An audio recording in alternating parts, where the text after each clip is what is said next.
بسم الله الرحمن الرحيم الحمد لله رب العالمين الحمد لله الذي هدانا لهذا وما كنا لنهتدي لولا أن هدانا الله أشهد أن لا إله إلا الله وحده لا شريك له وأشهد أن محمدا عبده ورسوله اللهم صل على محمد وعلى آل محمد كما صليت على إبراهيم وعلى آل إبراهيم إنك حميد مجيد اللهم بارك على محمد وعلى آل محمد كما باركت على إبراهيم وعلى آل إبراهيم إنك حميد مجيد ورضى اللهم عن الخلفاء الراشدين والصحابة أجمعين ومن تبعهم بإحسان إلى يوم الدين أما بعد Assalamu alaikum wa rahmatullahi wa barakatuh. Mes sœurs, mes frères, les louanges, les remerciements, les éloges ne sirent qu'au vivant qui ne meurt pas. Allah, le premier qui n'a pas de début, le dernier qui n'a pas de fin.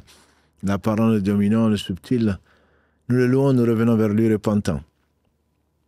Nous demandons protection contre les conséquences de nos péchés. Et lui seul en sait le nombre et les tendances de l'âme. Et l'âme ordonne certainement le mal, hormis celle à qui Allah fait miséricorde. Celui qui Allah guide, nul ne saurait l'égarer. Celui qui est privé de sa guidée, nul ne saurait lui trouver le droit chemin. J'atteste donc qu'il est le seul digne d'adoration. J'atteste la véracité, l'exemplarité de la prophétie de Muhammad ibn Abdillah. Qu'Allah bénisse ce prophète, sa famille, ses compagnons. Tous ceux qui les auront suivis dans le droit chemin nous fassent l'honneur d'en faire partie. Parce que c'est lui qui guide qui il veut.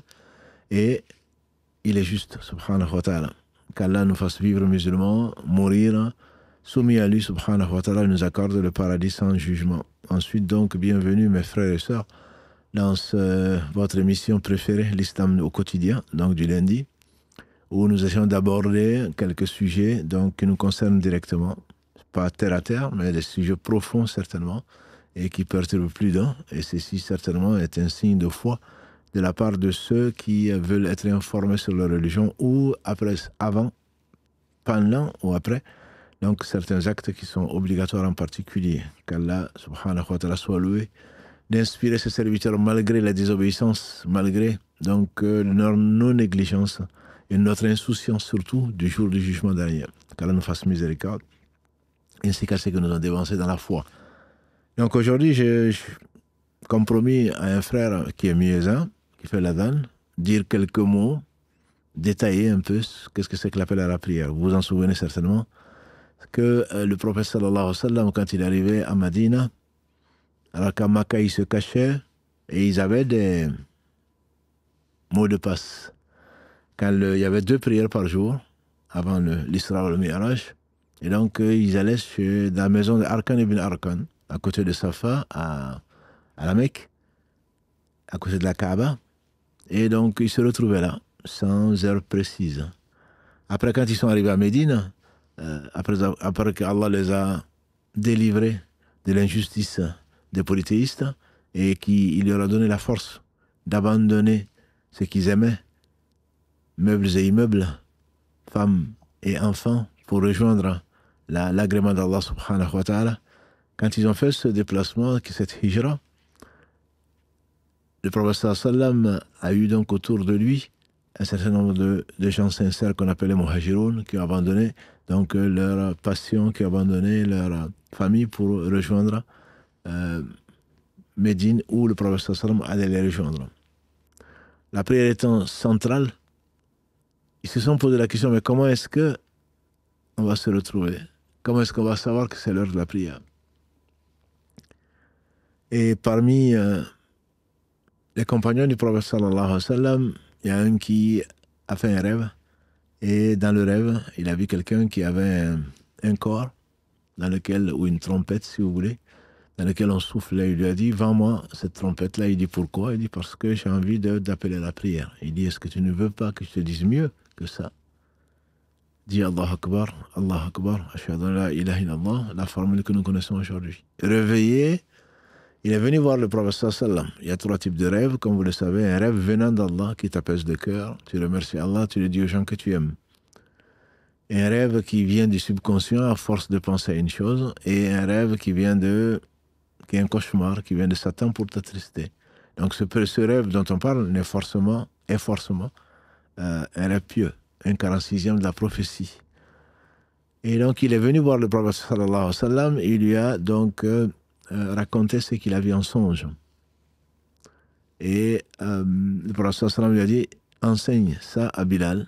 Et donc Bilal est monté sur le toit, fait certainement de branches de palmier, de la première mosquée du prophète sallam et commençait à appeler Allah Akbar parce qu'il avait une belle voix, une voix qui portait Allah Akbar, ashhadu an la ilaha illallah, jusqu'à la fin de l'appel à la prière. Quand Omar ibn Khattab, quand Allah a entendu ça, il est venu.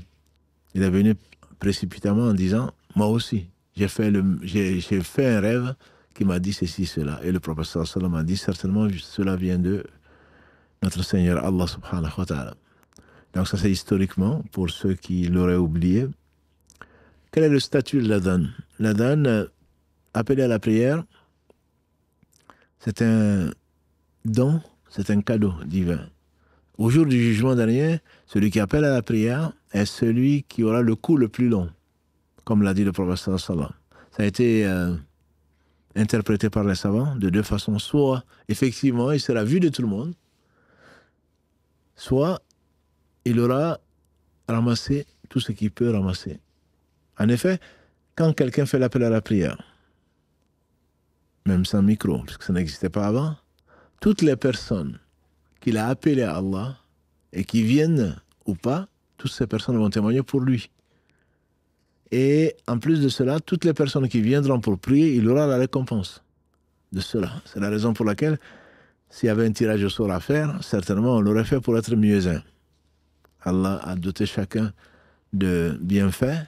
Tout le monde n'a pas une belle voix, tout le monde n'a pas une voix qui porte, et donc il peut y avoir un concours, désigner celui, pas forcément qui a une plus belle voix, celui dont la voix porte le plus.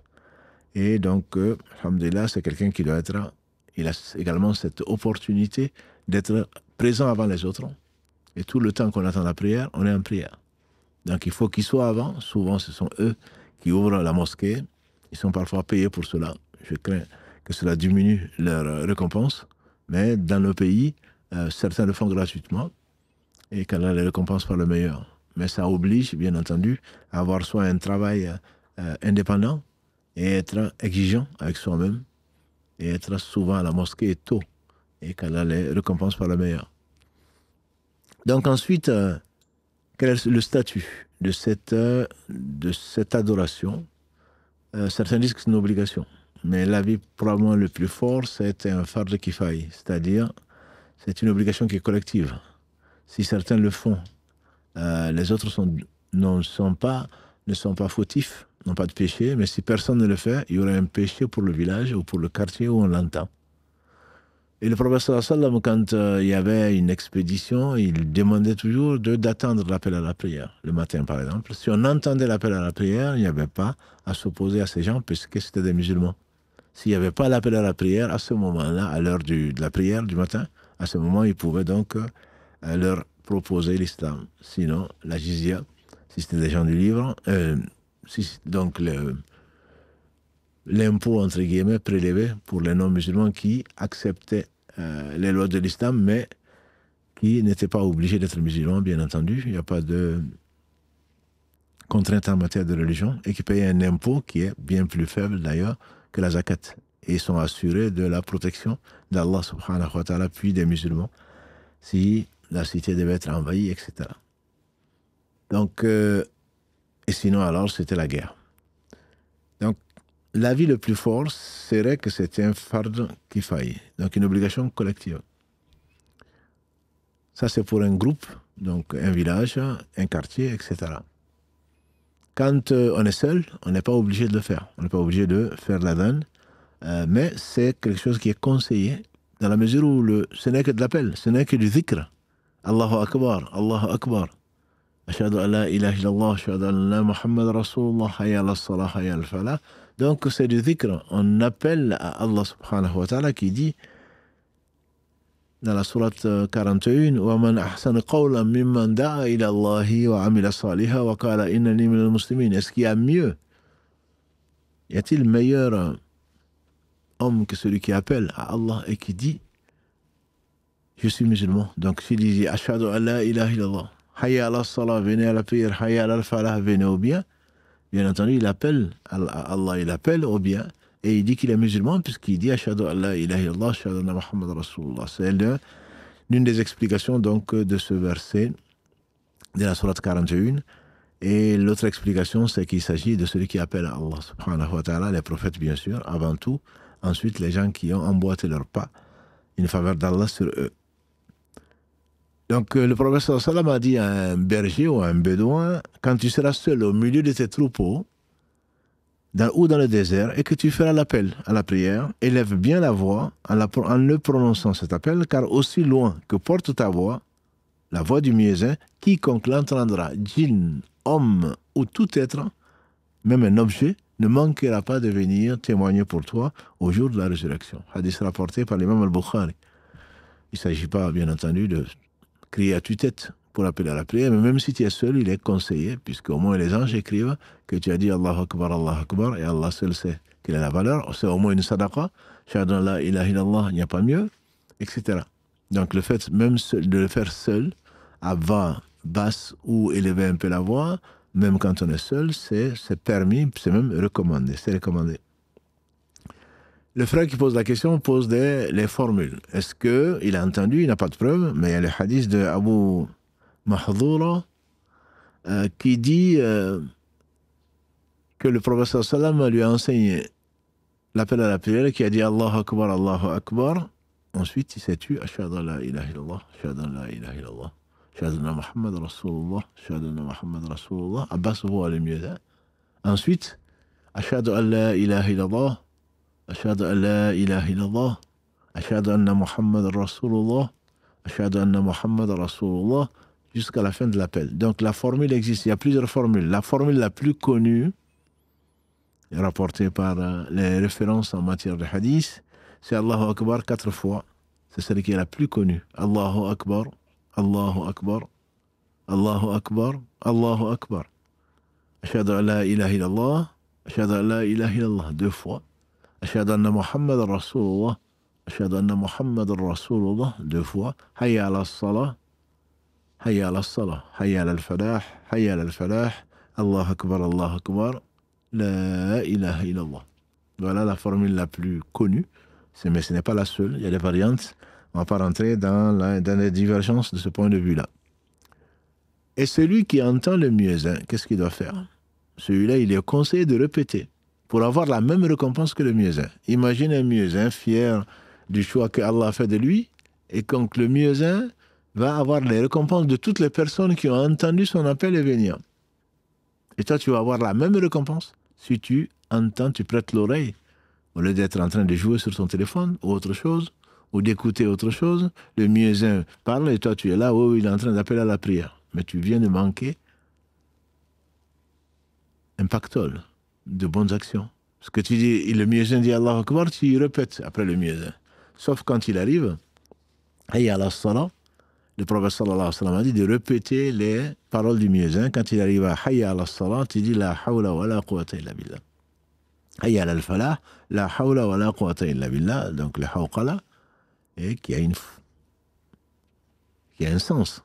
Le Cheikh Uthaymin, rahmahullah, il dit on ne répète pas Hayya ala salah puisque les gens ne l'entendent pas.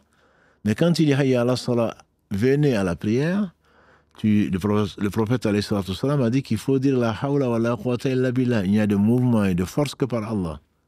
Et il dit que une des sagesses de cela viendrait dans le fait que, effectivement, grâce à Allah, par Allah, j'ai pu faire la prière, j'ai pu entendre, j'ai pu aimer la prière, j'ai pu savoir comment faire le bien, et donc il n'y a de mouvement et de force que par Allah. C'est ce que tu dois dire pour remercier Allah subhanahu wa ta'ala, t'avoir créé, t'avoir donné la foi, t'avoir invité à la prière, t'avoir montré les portes de tous les biens. Hayya al-falah, pareil, et encore plus, venez à la réussite. Venez à la réussite, on répète, la hawla wa la quwwata illa billah. Est-ce qu'il faut le faire quand on l'entend à la radio ou sur le téléphone, sur les applications? On a déjà traité ça avec Si Mohammed, barakallahu fi. Et ce n'est pas ça. On n'a pas à répéter après eux, parce que ce sont des enregistrements que l'on met quand on veut, et on n'a pas le droit d'appeler à la prière avant l'heure. Même l'aveugle, Ibn Maktoum, pour lequel, à propos duquel Allah a révélé la sourate 80, Abasa wa tawalla an ja'ahul a'ma, il s'est renfrogné quand un aveugle est venu lui poser des questions. Il appelait à la prière, mais on lui disait que c'était l'heure. Donc il faut au moins connaître l'heure. Et donc quand on peut mettre l'application quand on veut, non. ceci ne compte pas. On n'a pas à répéter. Si tu veux, tu répètes.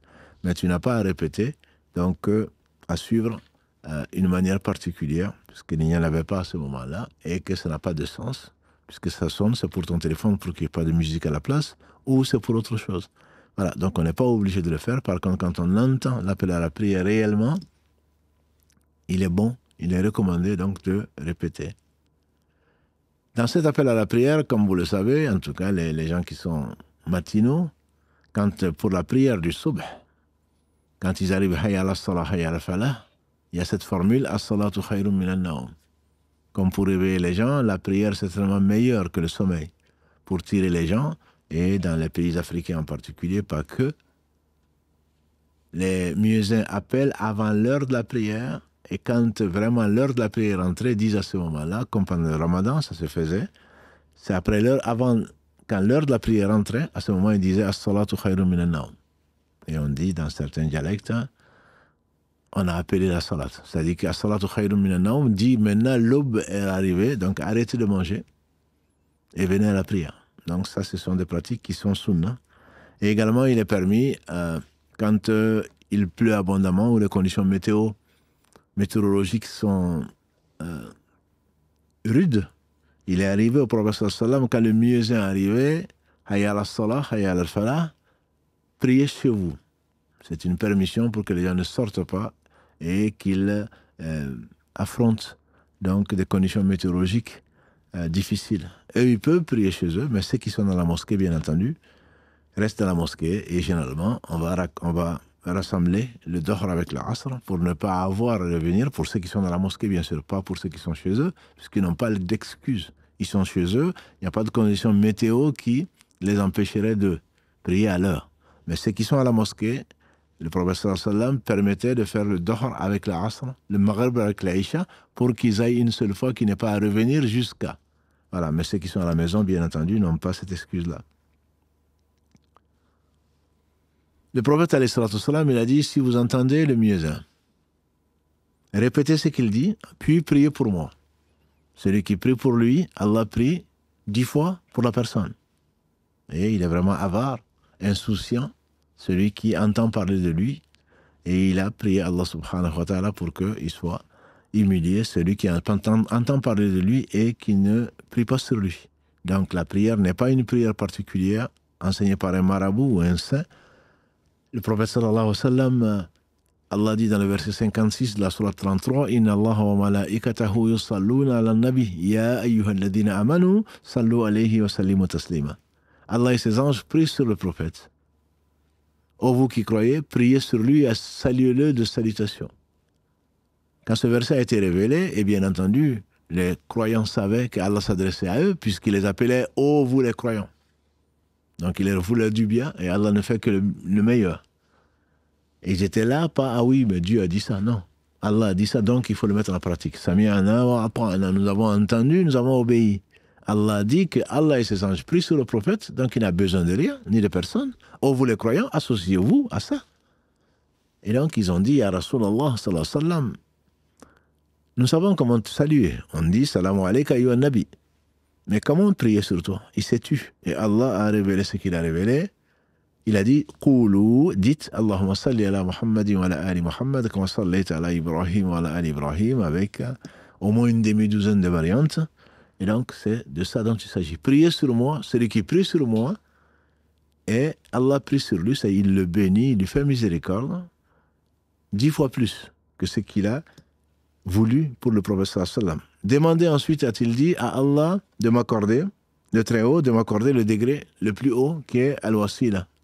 Allahumma rabba hadida wa tam, wa salatul qa'ima, ati Muhammadan al-wasilata wa al-fadilata, wa bathu maqama mahmoud alladhi wa'adta. Il y a une façon, souvent on rajoute, innaka la tukhliful mi'ad, ça ne fait pas partie de l'invocation. Au Seigneur de cet appel parfait, et de cette prière qui va être célébrée, accorde à Mohammed la position élevée que tu lui as promise. Et la promesse d'Allah est vraie. Et il a dit, celui qui fait ça, demande cela à Allah. Et c'est déjà décrété. Hein? Il n'y a qu'une seule personne qui va avoir cette position. C'est la position que Allah lui va accorder à un homme, à un seul homme. et il lui a accordé à Muhammad sallallahu alayhi wa sallam. Il a dit que tous les prophètes ont demandé dans ce bas monde une invocation que Allah a accordée. Moi, je l'ai réservé au jour du jugement dernier. C'est ce qu'on appelle l'intercession, la grande intercession. Quand les premiers et les derniers seront sous un soleil de plomb, le soleil se rapproche des têtes, les gens seront nus, corps nus, pieds nus, non circoncis. Le soleil se rapproche des têtes, les gens vont suer en fonction de leurs péchés. À ce moment-là, à force, sauf ceux que Allah subhanahu wa ta'ala a préservés et qui seront sous l'ombre de son trône, le jour où ce sera la seule ombre, les gens vont aller voir Adam pour intercéder auprès d'Allah pour que ils tranchent les différends. Ils préféreront aller en enfer plutôt que de rester sous ce soleil. C'est pour cela qu'on entend, surtout aujourd'hui, quand on parle de la canicule, etc., du réchauffement climatique, on a l'impression que c'est la fin du monde. Non, l'enfer est bien plus chaud. Et donc, ils vont préférer être jugés à aller en enfer plutôt que de rester dans cette position, pensant bien sûr que l'enfer serait moins chaud, ce qui n'est pas le cas. Et donc, ils vont voir Adam, alayhi salam, ensuite, qui va dire non, c'est pas moi, allez-y voir Nuh. Mon Seigneur est en colère aujourd'hui, dira-t-il, comme il n'a jamais été et comme il ne le sera jamais. Allez-y plutôt voir Nuh. Nafsi, nafsi, tous les prophètes diront non, c'est à moi-même que je pense aujourd'hui, le Seigneur est en colère, comme il ne l'a jamais été, comme il ne le sera plus jamais. Allez-y plutôt voir Nuh, le serviteur, donc reconnaissant, très reconnaissant, comme Allah le dit dans la sourate 17, verset 3, Innahu kana abdan shakura. Il va dire non, c'est pas moi, allez-y plutôt voir Ibrahim, l'ami intime d'Allah. Il va dire c'est pas moi, allez-y plutôt voir Moussa alayhi salatu salam, comme Allah, c'est à lui que Allah a parlé, le locuteur, sourate 4, verset 164, wa kallama Allahu Moussa taklima. Il va dire non, c'est pas moi, allez-y voir Jésus. Jésus va dire non, c'est pas moi, allez-y voir Mohammed. Il va dire c'est bien moi. C'est bien moi, c'est ce que j'espérais, c'est ce que mon Seigneur m'a promis. Il va se prosterner, Allah va lui enseigner ce que lui-même ne sait pas. Et il va demander à Allah de trancher les différends. Donc c'est ce qu'on demande à Muhammad sallallahu alayhi wa sallam quand on entend l'appel à la prière. Celui qui fait ça, qui prie sur le prophète sallallahu alayhi wa sallam et qui demande donc ceci, l'intercession du prophète sallallahu alayhi wa sallam lui est assurée au jour du jugement dernier. Il bénéficiera donc, comme il a dit dans le hadith rapporté par l'imam Muslim. Ensuite, il a également promis, après cela, il a dit qu'une invocation qui est faite après l'appel à la prière n'est pas rejetée. Hadith rapporté par l'imam At-Tirmidhi, elle n'est pas rejetée. Entre les deux appels, c'est-à-dire entre l'adhan et l'iqama, c'est pas rejeté. Et c'est pour cela qu'on voit après cela des gens lever les mains et demander à Allah subhanahu wa ta'ala ce à quoi ils pensent, ce que Allah subhanahu wa ta'ala va les inspirer, puisqu'on ne saurait invoquer Allah que par sa permission. Il est également conseillé de faire 2 rak'ahs entre le dohra et entre l'appel à la prière et l'imminence à la prière, le iqama. Pourquoi? Parce que dans la prière, les 2 rak'ahs que tu vas faire, tu vas te retrouver dans la position la plus proche d'Allah subhanahu wa ta'ala, comme il a dit alayhi salatu wassalam, là où l'homme est le plus proche d'Allah, c'est dans la prosternation et à la fin de la prière. Donc, le fait de te prosterner à ce moment-là, tu demandes à Allah subhanahu wa ta'ala, pour toi comme pour les autres, pensez à nous, barakallahu fikum, et donc de tout ce que tu espères en tout cas, de ce bas monde dans l'au-delà.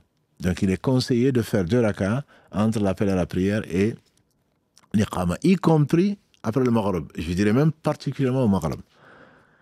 Au Maghreb, en Afrique noire, ailleurs, ceux qui se réclament du rythme maliki disent non, il n'y a pas de prière jusqu'au Maghreb. Non, le prophète sallam, dans ce qui a été rapporté par l'imam al-Bukhari, a dit entre l'appel à la prière et l'iqama du Maghreb, il y a une prière, il a dit. Il y a une prière, a-t-il dit 2 fois, et la 3e fois, il a dit il y a une prière pour celui qui veut. Autrement, ça aurait même été une obligation. Et donc, celui qui, surtout après le Maghreb, celui qui veut faire 2 rak'ahs, il n'a qu'à le faire. Après n'importe quel adhan, s'il a le temps, bien sûr, il doit faire 2 rak'ahs et profiter pour prier pour lui, également pour les autres. Une autre question que le frère a posée en tant que muezzin, quand tu arrives au moment de l'appel à la prière, qu'est-ce que tu fais? Au moment de l'appel à la prière, qu'est-ce que tu fais? Est-ce que tu vas faire Tahiyatul Masjid, qui est devenue une quasi-obligation? Le prophète alayhi salatu wassalam, il a dit ne vous asseyez pas, quand vous rentrez dans une mosquée, bien sûr, ne vous asseyez pas avant de faire 2 rak'ahs.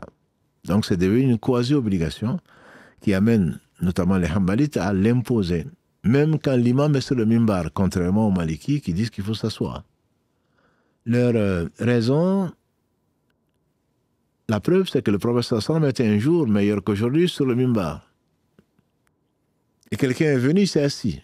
Donc c'est le vendredi. Il s'est assis et Allah l'a inspiré. Il a demandé à la personne, est-ce que tu as fait 2 rakas? Il a dit non. Il dit, lève-toi et fais 2 rakas. Donc la position juste semble bien être, même pendant le vendredi, de faire 2 rakas, bien sûr légères, sans perturber donc l'assistance. Et de t'asseoir pour écouter le discours de l'imam. Mais quand tu arrives et qu'il y a l'appel à la prière lancé, le mieux pour toi, certainement, c'est de répéter ce que dit l'imam, le mieux est, pour profiter, bien sûr, de tout ce que nous avons dit tout à l'heure, et bien plus, et ensuite de prier, et ensuite de faire 2 rakas. C'est mieux pour toi. C'est comme celui qui vient en retard à la mosquée, il trouve qu'il y a une salat janaza, une prière mortuaire. Certains disent, ah non, mais je n'ai pas fait la prière obligatoire, donc je vais la faire.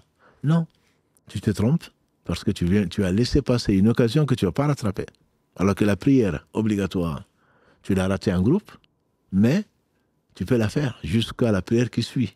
Par conséquent, le mieux, même quand tu arrives en retard dans une mosquée, si on fait une prière qui va passer, que tu ne pourras pas toi refaire, comme la salat janaza, tu pries avec les gens, ensuite tu fais ta prière, du dohr, ou du asr ou autre chose. Donc c'est plutôt ça. Comme ça tu gagnes 2 en 1, comme les contemporains aiment bien le faire. Une autre remarque, c'est que l'adhan ne dépend pas de l'imam.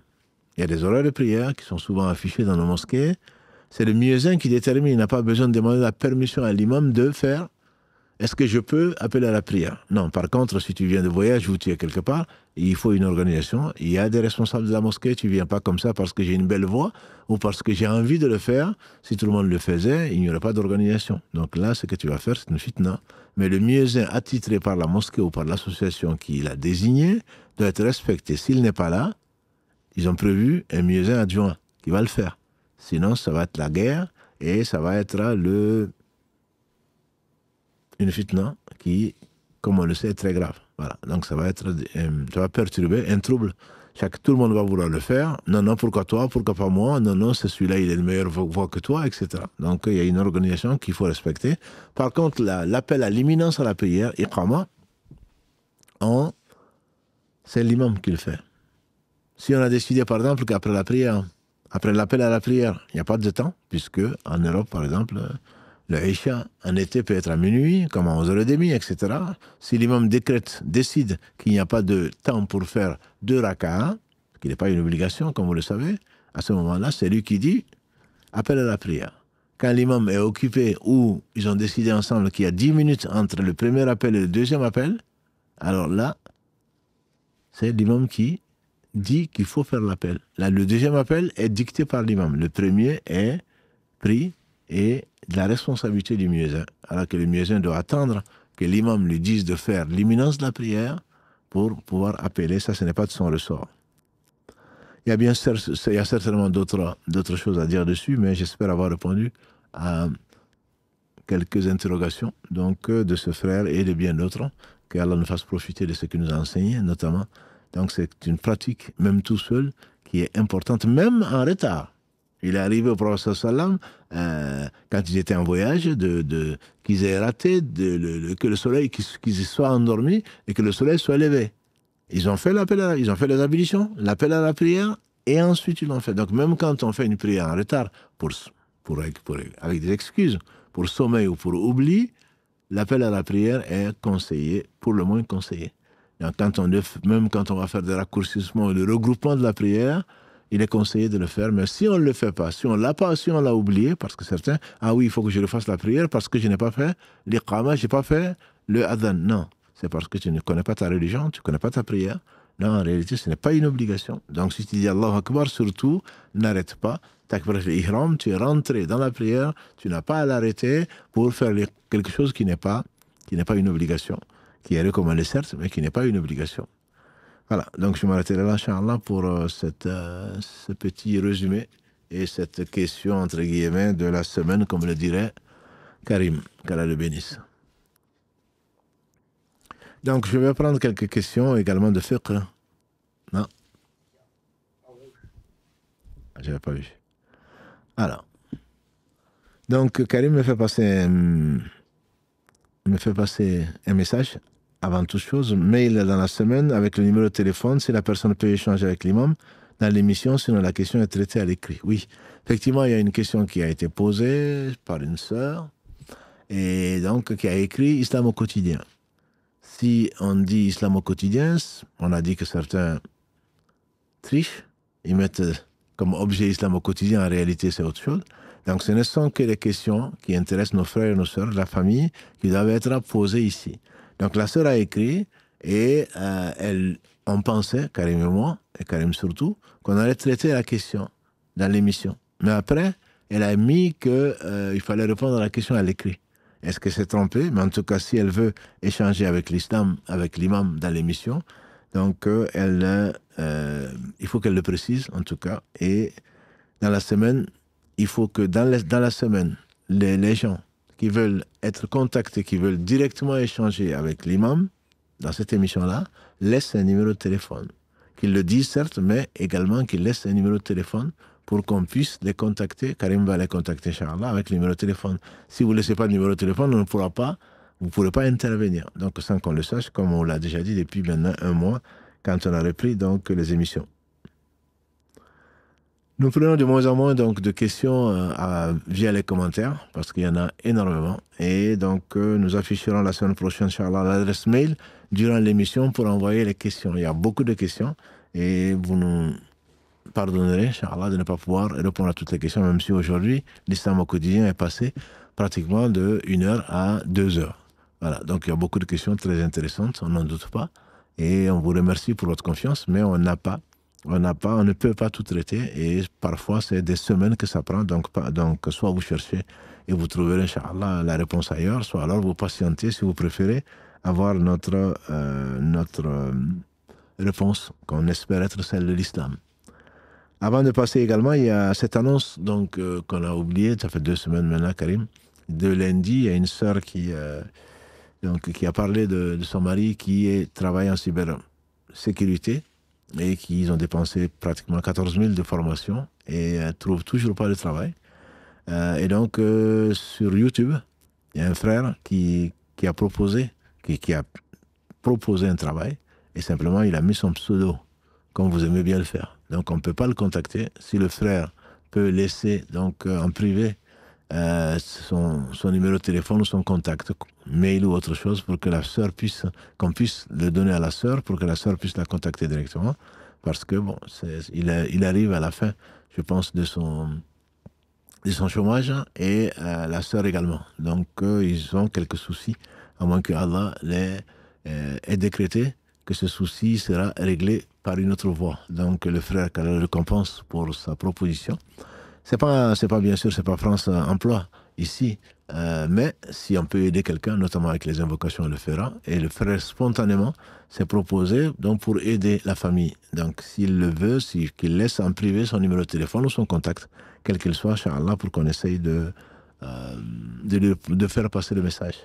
Enfin, pour entrer quand même dans le vif du sujet, il faut éviter de spammer le mail. On a actuellement, me dit Karim, il a plus de 4000 messages. Moi, j'en ai plus de 1000. Voilà, donc par mail. Je parle que de mail. Je ne parle pas de WhatsApp, je ne parle pas d'Instagram, je ne parle pas de Messenger, je ne parle pas de SMS. On a actuellement plus de 5000 messages. Donc, on fait ce qu'on peut. Ça stresse. On essaye de faire qu'Allah subhanahu wa ta'ala nous facilite et accepte. Donc, de renvoyer des messages, comme certains le font tous les 2 jours. Comme si on n'avait que ça à faire. Ce n'est pas sérieux.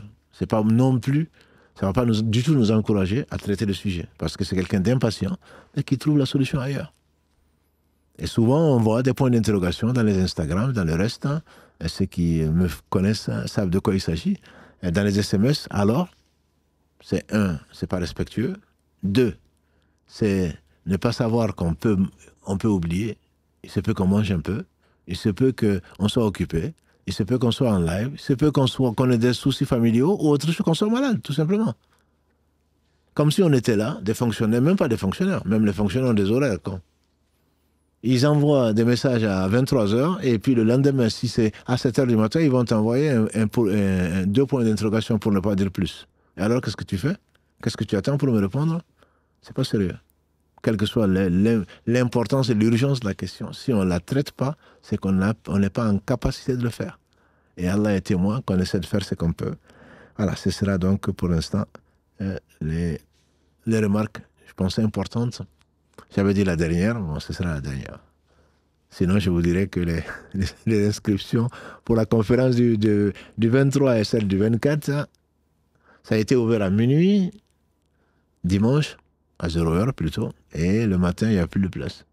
Donc, je suis désolé, on n'est pas du tout concerné par l'organisation. Et je remercie qu'Allah bénisse les frères et sœurs qui passent tout leur temps à préparer. Donc, c'est pour vous recevoir ces conférences-là, notamment. Donc, nous, les frères et sœurs de Nour 7, il n'y a plus de place. Mais ils essayent d'étudier comment ouvrir une autre session, peut-être. Mais, en tout cas, ils ont fait ce qu'ils ont pu. Mais il y a des personnes qui étaient très motivées. Dès qu'on a dit dimanche, ils ont compris que dimanche, ça commençait à minuit, samedi minuit. Et donc, ils se sont inscrits. Et il n'y a plus de place. Voilà. Donc, n'insistez pas trop. Priez pour qu'Allah subhanahu wa ta'ala vous accorde déjà la récompense. Ne soyez pas frustrés. Allah a tout décrété 50 000 ans avant qu'il n'ait créé les cieux et la terre. Et celui qui a l'intention, une bonne intention, a la récompense comme s'il l'avait déjà fait. Voilà. Donc, acceptons le destin et prions pour les autres. Qu'Allah subhanahu wa ta'ala récompense tout un chacun, il est le seul à pouvoir le faire. Première question donc, allô? Allô? Salam alaikum. Allô? Allô, oui. Alaikum salam. Je vous écoute, ma soeur. Ma question, c'est sur les troubles obsessionnels, c'est-à-dire dans la prière, par exemple. Oui. Il y a cette sensation d'avoir envie de rire ou de sourire, et au point où je le ressens sur le visage. C'est tellement fort que des fois, j'ai l'impression que la joue, elle tremble. Oui. Et aussi, j'ai cette chose, par exemple, il y a des choses qui me viennent à la tête, Ouais. et ça va faire que des fois, j'ai l'impression de le ressentir, que ça vient c'est tellement présent que j'ai l'impression que ça vient directement, que c'est moi qui les ressens. Ouais. Et en gros, ça fait comme un truc dans la poitrine, c'est-à-dire ça fait des sortes d'électrochocs. Ouais. Et voilà. Disons que bon, Et des fois, tout ce qui nous dépasse, ma soeur, Allah n'en tient pas rigueur. Tout ce qui nous dépasse. Le prophète sallam a dit, à cause de moi, Allah ne tient pas rigueur à ma communauté les péchés ou les fautes commises par erreur, par contrainte ou par oubli. Donc, dans le cas de ce qui, même s'il y a un geste entre guillemets, léger, le sourire n'interrompt pas la prière. C'est le rire aux éclats ou le rire dont on entend le bruit qui annule la prière. Parce que on est quelqu'un qui vous voit en train de rire, c'est que vous n'êtes pas en train de prier. Voilà, même si c'est un rire fou, même si c'est un enfant qui fait une bêtise, même si, voilà. Non, là, il faut refaire la prière. Mais un simple sourire, je ne connais pas d'avis de savants qui disent que ça annule la prière. Donc, si un sourire s'esquisse sur le visage, il n'y a pas de mal à cela. Les idées qui traversent également, ça vient de chez Shaitan. Le prophète sallam, il a dit, ça c'est khandab. C'est khandab. Si ça t'arrive, que tu ne sais même plus où est-ce que tu en es, tu te retournes légèrement si tu es seul, ma soeur, pas en groupe, si tu es seul, tu fais tu crachotes plutôt à ta gauche et il va s'en aller. Et celui qui l'a fait, effectivement, celui qui a posé la question, le conseil vient du meilleur des hommes, ne parlez pas de lui-même, et effectivement, la suggestion satanique est partie. Donc ça, ne vous en faites pas, n'insistez surtout pas sur « non, mais peut-être que je l'ai dit, mais je ne suis pas sûr, peut-être que j'ai prononcé un mot ». Tant que vous avez un doute sur ces choses-là, ce sont des waswas, n'en tenez pas compte, continuez votre prière. Donc ne vous compliquez pas la vie. Parce que plus vous allez insister dessus, plus Satan va venir vous perturber. Voilà. Donc n'en tenez pas compte, laissez passer et demandez à Allah subhanahu wa ta'ala sa protection. Sincèrement, lui qui protège contre tout mal. Il y a juste une dernière chose. En gros, quand on prie et qu'il y a justement ces idées qui nous viennent en tête, oui. Et au point où on a l'impression il bouge la tête d'un coup comme ça. Des fois, j'ai l'impression que je suis en train de répondre comme si je disais mais non. Oui. Enfin, il bouge les mains ou les épaules, ils bougent des Ouais. fois. Non, je comprends. Comme Non, si j'étais non, en non, train non, de... non, alhamdulillah, vous n'avez pas laissé les épaules bouger. Il n'y a pas de problème pour cela. Bien entendu, il faut se maîtriser quand on peut. Après, si ça ne dépend pas de Et des vous, fois, des fois c'est. c'est tellement plus fort que moi que Non, non, il faut. j'arrive pas à Non, non, contrôler. ce n'est pas. Je vous dis, le conseil des savants, c'est de ne pas en tenir compte.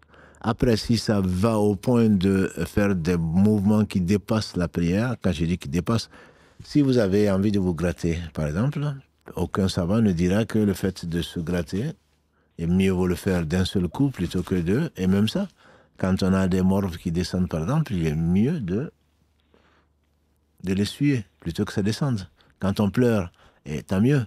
Mais quand ça devient non arrêtable, c'est mieux si on a un mouchoir, c'est juste mieux de tamponner. Tout ça, c'est pire que ce que vous me racontez. Il n'y a pas de problème, il y a un besoin. Après, maintenant que ça vous dépasse, il n'y a pas de souci. Ne vous posez pas ces soucis-là. Malheureusement, ça mange de notre prière, comme l'a dit le prophète sallam. Chacun d'entre vous rate sa prière la moitié, le tiers, le quart, jusqu'au 10e. Voilà, et Allah va le multiplier au moins par 10, de 10 à 700 fois, voire plus. Voilà, donc ne soyez pas trop perturbés par ça. Et ce n'est pas parce que vous aurez fait un mouvement de trop que votre prière est invalide. Votre prière reste valide. C'est simplement, vous allez commencer à vous poser des questions. Si ça vous amène à faire beaucoup plus de mouvements et quelqu'un qui vous voit de loin pense que vous n'êtes plus en prière, ce qui n'est pas généralement pas le cas. Ça n'atteint pas en général ce stade-là.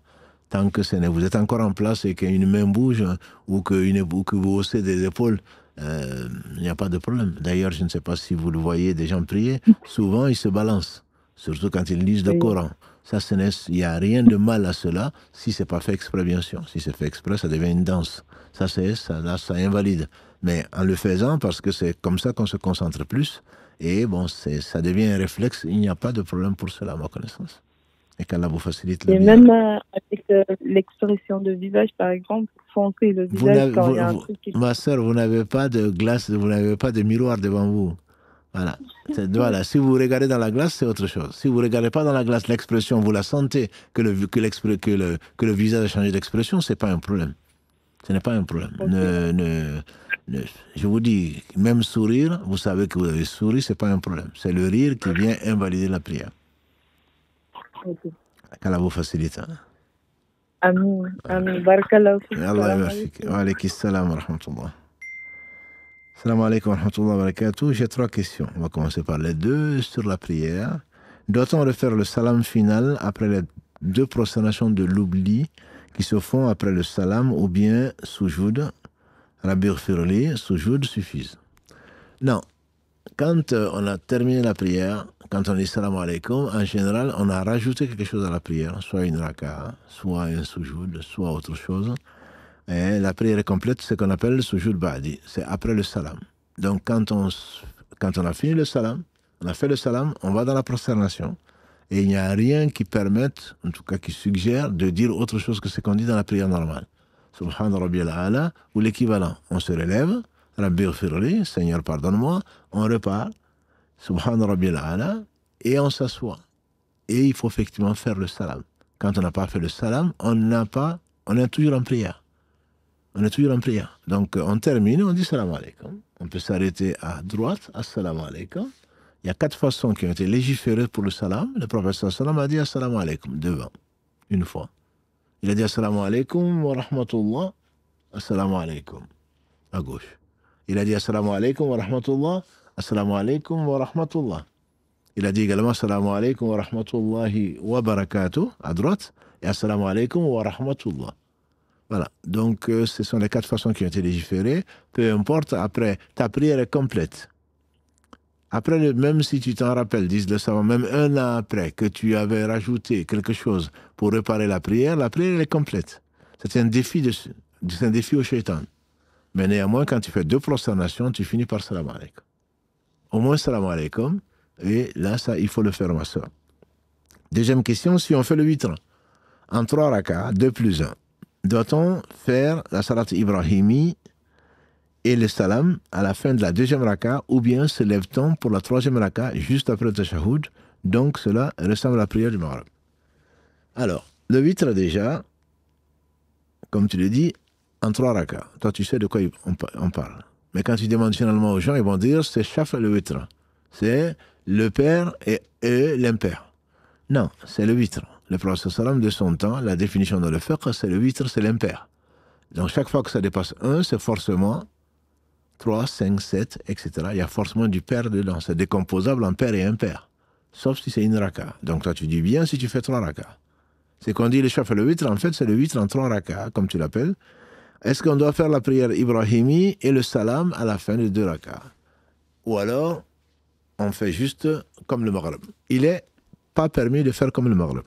Là, au moins, c'est clair. Quand on fait 3, ou 5 ou 7, il n'est pas permis de rester, faire 2 rakas, faire le tashahhud, et se lever et faire 1 et faire salam alaikum. Non, ça, ce n'est pas permis. Quand on fait 3 rakas dans le witr, il y a 2 façons de faire. On fait 2 rakas, on fait salat Ibrahim, tashahhud. Salat Ibrahimi, les doigts que l'on veut, on dit salam alaikum. On se lève et on fait une raka, tashahhud, salat Ibrahimi, salam alaikum. Ça, c'est le plus facile, le plus courant, le plus simple. Mais il est arrivé au prophète sallam de faire les 3 rakas sans s'asseoir entre les 2. Ce qui n'est pas permis, ce qui n'est pas légiféré, c'est de faire 2 rakas, s'asseoir, comme le maghrib, se lever et faire une raka, et faire un seul salam. Ça, c'est pas légiféré. Donc, soit on fait 2 salams, soit on fait un seul salam. Mais quand on fait 2 salams, on va jusqu'au bout, on dit salam alaikum. Quand on fait un salam, on ne fait pas comme le maghrib, on le fait à la fin de la 3e et dernière raka. Donc, ça, c'est ce qui a été légiféré. Dernière question, donc, de la sœur. Question sur les photos. Les anges entrent-ils si la photo représente les enfants de dos? Cela ressemblerait aux représentations sans image. Cela peut paraître futile, mais je travaille, dit-elle, sur la cohésion de mes enfants d'âge différents, grâce à des voyages, activités, etc. Ensemble, des photos dans leur chambre, leur permettant de leur rappeler leur cohésion au quotidien. Dans ma connaissance, s'il n'y a pas de visage, si on ne voit pas le visage, ce n'est pas la personne. On aperçoit une image, entre guillemets, une ombre, quelque part de dos. Et donc, à ma connaissance, ceci n'empêche pas les anges de rentrer. Et la photo de l'habit le plus fort n'est pas considérée comme une représentation de la création d'Allah. Le Cheikh Uthaymin, il dit que c'est comme la photocopie. Aujourd'hui, tout le monde est devenu photographe. Avec les iPhones et le reste, on voit tout le monde en train de prendre des photos dans n'importe quelle position, alors qu'avant, il n'y avait que des photographes qui étaient spécialisés. Donc tout le monde peut prendre des photos, elles sont généralement plus ou moins belles, mais tout le monde peut le faire. Donc ce n'est pas la vue le plus fort, à ma connaissance, c'est que c'est prendre des photos, il faut que ce soit utile. Mieux vaut éviter de les exposer, puisque les anges ne rentrent pas dans une maison où il y a donc des images d'êtres vivants, pas qu'humains, même des animaux et des chiens. Donc ça, c'est la vie le plus fort, et le mieux, c'est de ne pas le faire. Par contre, si c'est de dos, à ma connaissance, ça ne pose pas de problème, Inch'Allah. Allô, salam alaikum. Oui. Salam alaikum, Cheikh. Wa alaikum salam wa rahmatullah. C'est un honneur de moi de vous avoir en ligne. Allah ybarifik. Qu'Allah vous préserve, qu'Allah vous préserve votre équipe. Et vraiment, vous êtes une encyclopédie pour la communauté musulmane. Donc, qu'Allah vous garde longtemps auprès de nous. Amin, amin. Et on dit si le savoir est une arme, soyons armés. Donc là, vous êtes là en fait pour vraiment nous apprendre davantage. Vraiment, qu'Allah vous préserve. Amin, barakallah fik, ainsi que vous. Et Karim est en train de sourire. Oui. Amin. Alors, moi, j'ai une question, je pense qui pourra servir à plus d'une. Inch'Allah. C'est concernant les denrées alimentaires qu'on achète dans les supermarchés. Subhanallah, je suis en train de parler, j'ai la voix qui tremble. Ah ouais. C'est vraiment un honneur de vous avoir en ligne. Alors, c'est concernant, par exemple, là, les pâtes chinoises qu'on achète dans les magasins et d'autres denrées, j'imagine, où il y a marqué dessus les saveurs poulet, bœuf ou autre viande, que bien sûr, nous savons qu'ils ne sont pas halal. Mais est-ce que le fait, en fait, d'acheter ces produits qui ont des saveurs donc déshydratées de bœuf ou poulet ou autre est considéré comme le fait que nous mangeons quelque chose de non halal et par conséquent, pendant 40 jours, nos œuvres ne sont pas acceptées auprès d'Allah? Je comprends pourquoi vous insistez, effectivement. pour une œuvre, pour qu'elle soit acceptée, effectivement, c'est Dieu seul sait. Il se peut qu'il n'ait accepté aucune œuvre, puisqu'il n'a besoin de rien. Donc, il est vraiment important de mettre dans son ventre quelque chose de halal et de rechercher. Le hadith dit, celui qui ne recherche pas à ce qu'il mène, si c'est halal ou haram dans son ventre, Allah ne cherche pas par quelle porte de l'enfer, qu'Allah nous en préserve, le jeter dans l'enfer. Donc, c'est très important votre question. Et ce que je veux dire, c'est que ce qui est certain, tout ce qui contient des morceaux, sans parler de pâte chinoise pour ne pas faire de la publicité, tout ce qui contient des morceaux, comme des cubes ou autre chose, qui contiennent des morceaux d'animaux ou d'autres choses, ça c'est interdit. Là c'est interdit. Je pense entre autres aux cubes qui servent à que les gens aiment beaucoup. Voilà. Mais si ce sont des saveurs, en général, en tant qu'ancien chimiste, voilà, déshydraté. Non, attention, c'est pas, si c'est déshydraté, mais ça reste quand même un morceau. Là, c'est interdit. Voilà. Mais si c'est une saveur, en général, ils aiment bien faire des économies. Donc, en fait, souvent et très souvent, c'est plutôt des produits de synthèse. C'est des goûts de quelque chose. Quand c'est goût ceci, goût cela, en général, c'est permis parce que c'est beaucoup moins cher de synthétiser ces composés dont on connaît l'origine de la saveur ou de l'odeur, plutôt que d'aller les extraire dans des poulets, d'aller les extraire dans le porc ou ailleurs. Voilà. Donc, il faut pas confondre. Il faut pas confondre goût et morceaux d'œuf, ou même si c'est déshydraté. Voilà. Quand c'est déshydraté ou des morceaux, c'est sûr que là, c'est interdit. Voilà. Mais si c'est des goûts, à ma connaissance, ce n'est pas interdit. On peut bien entendu ne pas le prendre si on a des doutes, mais en général, je vous dis, alors au moins on écrit au fabricant, on le laisse, on écrit au fabricant, et puis généralement ils vont vous dire que c'est effectivement des choses qui ont été plutôt synthétisées. C'est beaucoup de synthétique et très peu de naturel, de morceaux, exactement. Très bien, ça mérite d'être plus clair. Barakallahu fik. Allah yawafik, ma sœur. Continuez de prier pour nous. Amin, on vous oublie pas dans nos doigts. Et vraiment, on prie sincèrement qu'Allah vous garde longtemps auprès de nous, ainsi que votre équipe. Amin. Et qu'Allah vous agrée et qu'Allah agrée tous vos œuvres. Amin. Barakallahu fik. Merci à Karim, merci à vous. Votre. Barakallahu fik. Amin. Salam alaikum. Wa alaykum salam wa rahmatullah, inshallah. On va prendre une question qui est du fiqh et en même temps du dogme. La personne dit, après le salam, tout d'abord, je tiens à vous remercier. Ça, on le sait. On le sait. Vous êtes barakallahu fik de nous remercier et surtout de prier pour nous, puisque qu'Allah accepte de vous, votre équipe, au plus haut degré, donc du paradis sans jugement. Voilà quelqu'un qui suit les lives. On dira tous Amin, ainsi qu'à vous. J'aimerais rebondir sur une question d'un frère qui a posé la semaine dernière. Effectivement, je m'en souviens. L'islam au quotidien, sa question était qu'est-ce qui s'était engagé pour aider une mosquée, mais qui ne savait pas qu'il faisait des actes qu'on ne devait pas faire, comme le maoulid. Wallahu alam. Et il a demandé si, malgré ça, on pouvait quand même prier derrière eux. Donc, c'est une question de, on a répondu oui, et que ce n'est pas quelque chose, alhamdoulilah, qu'il faut faire volontairement. Quand on ne le sait pas, Allah nous pardonne. Donc, lui, sa question, non loin de chez moi, il y a une association appelée APBIF. Donc, c'est Association pour le bienfaisance, c'est pas islamique en France. Ahbash, entre guillemets, de qui on lit sur les internets, ou sur Internet, qu'il faut s'éloigner d'eux. Donc, la question, peut-on prier derrière eux? Donc, effectivement, l'APBIF est une association qu'on appelle les Ahbash, puisque Ahbash venant de Habash. Habashi, leur référence est une personne d'origine libanaise qui est décédée, qui suit, donc on a appelé ce qui suit l'imam Habash, donc ça donnait Ahbash. Et dans leurs écrits, ils disent qu'ils appartiennent à l'école Shafi'ite. Et que donc Allah aurait 3 attributs obligatoires, je ne sais combien, que celui qui dit qu'Allah est au-dessus de sa création sort de l'islam. Donc c'est une secte, à n'en pas douter, comme les savants le disent sur Internet, et ils savent de quoi ils parlent, et qui nie certains attributs, et surtout, ils parlent beaucoup quand tu veux savoir si c'est un ahbash ou pas, ils vont te dire où est Allah. Si tu dis qu'il est au ciel ou au-dessus de sa création, tu es sorti de l'islam. Si tu dis qu'il est partout, tu es sorti de l'islam. Donc ce sont des genres de takfiri. Tout ce que tu dis, tu es sorti de l'islam. Voilà.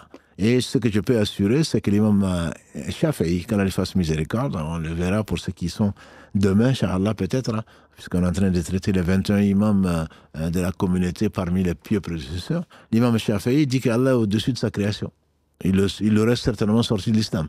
Le prophète sallam, par rapport au hadith de Muawiyah ibn Hakam, quand il a amené cette femme esclave, le prophète lui a demandé où est Allah, elle a dit fi sama, au-dessus du ciel. Et de qui je suis? Tu es le prophète d'Allah. Et il a dit, libère-la, elle est une croyante. Voilà, donc c'est effectivement une secte, c'est une texte, et qui a beaucoup de succès chez les jeunes en particulier, et qui fait beaucoup de travail de da'wah, notamment dans les universités, etc., qui vend des calendriers. Donc très bientôt, en novembre, voilà, on va vous proposer des calendriers sur lesquels il y a des cours, mais ces cours de dogme sont des cours qui sont basés sur des cours de secte, et pas sur la sunna en tout cas. Et encore, faire très attention. Sur le net, vous allez les trouver, entre autres, si vous tapez Ahl Sunnah wa Jama'a. Ahl Sunnah wa Jama'a, c'est le groupe qui suit la Sunna et la vérité, ou Jama'a, le groupe, comme on l'appelle. En réalité, non. Ils se font appeler comme ça, ils piègent toute personne qui va aller chercher la Sunna. Donc, l'important, comme le dirait le philosophe, c'est pas ce que l'homme dit de la foi. C'est ce que la foi fait de lui. Nier qu'Allah subhanahu wa ta'ala est au-dessus de sa création, c'est une secte, et ça fait partie des Jahmi qui ont nié des attributs d'Allah subhanahu wa ta'ala. Allah dit au moins dans 7 versets du noble livre qu'il a créé les cieux et la terre et il s'est élevé au-dessus de sa création. On en a peut-être parlé dans les versets, dans la sourate 7, dans la sourate 10, dans la sourate 13, dans la sourate 25, dans la sourate 32, dans la sourate 57 et dans la sourate 20, Ar-Rahman ou Al-Arsh istawa. On en a parlé pour le frère de Côte d'Ivoire qui avait posé la question il y a 15 jours. Et les preuves sont là. Et les savants de la Sunna, que ce soit, je ne parle pas, les compagnons du prophète sallam, il n'y avait pas de divergence entre eux. Ceux qui sont venus après. Et les imams de la communauté des 3 premières générations ont affirmé cela, ne sont pas posé la question du comment. Et on a vu que l'imam Malik al fasse miséricorde, il y a 2 semaines, donc quand on a parlé de cela, a fait sortir celui qui a posé la question comment Allah subhanahu wa ta'ala s'est élevé. Donc les ahbaj font partie des gens qui vont transformer le istiwa en isti'ala. Que Allah aurait dit, l'istiwa ici il faut le comprendre, en arabe c'est connu, comme le dit Ghayr mashhoul, dit l'imam Malik, l'istiwa n'est pas ignoré, est connu. Mais pour transformer, pour amener à leur passion, ils ont transformé l'istiwa en isti'ala, c'est-à-dire que Allah a dominé le trône, comme s'il y avait une guerre entre Allah et sa création. Donc ça c'est le ta'wil qui est batil, c'est une explication entre guillemets qui est inacceptable. Ni la langue ne le permet, même s'ils vont chercher un poète chrétien qui aurait utilisé ça. Non. Les savants ne divergent pas sur la question. Et ce que tu as trouvé sur Internet, mon frère, est une réalité, c'est une secte parmi les sectes. Ça peut changer de nom quelque part. Hein. Tu peux trouver qui s'appelle maintenant Association de je ne sais quoi d'autre. Bref, si que ça s'appelle cela ou pas, c'est une secte. Je l'affirme avec des preuves. Maintenant, prier derrière eux, oui, tu peux prier derrière eux. Tu ne vas pas rentrer dans une mosquée en disant, tiens, tu es de quelle école? Tu es de quel machin? Où est Allah? Avant de commencer à prier derrière. Non. C'est un musulman, tu viens, tu pries. Ce qu'il fait de bien, c'est pour vous. Ce qu'il fait de mal, c'est contre lui.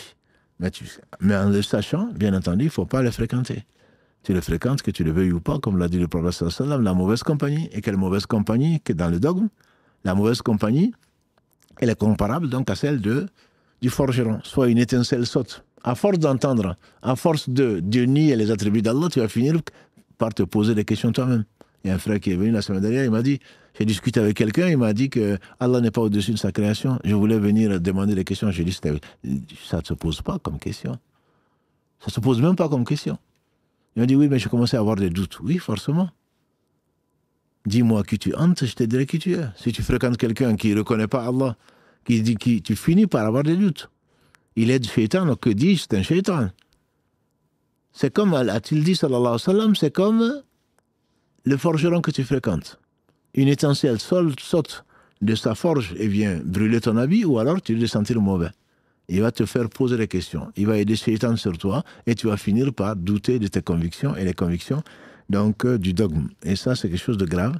Mais si tu pries derrière la personne, la prière c'est valable, ta prière est valable. Simplement, s'éloigner de cela, c'est certainement mieux pour toi. Et pour toutes les personnes que Allah a guidées après, il y en a un certain nombre qui se sont retirés, mais ils permettent un certain nombre de choses qui attirent la jeunesse en particulier, et notamment les convertis.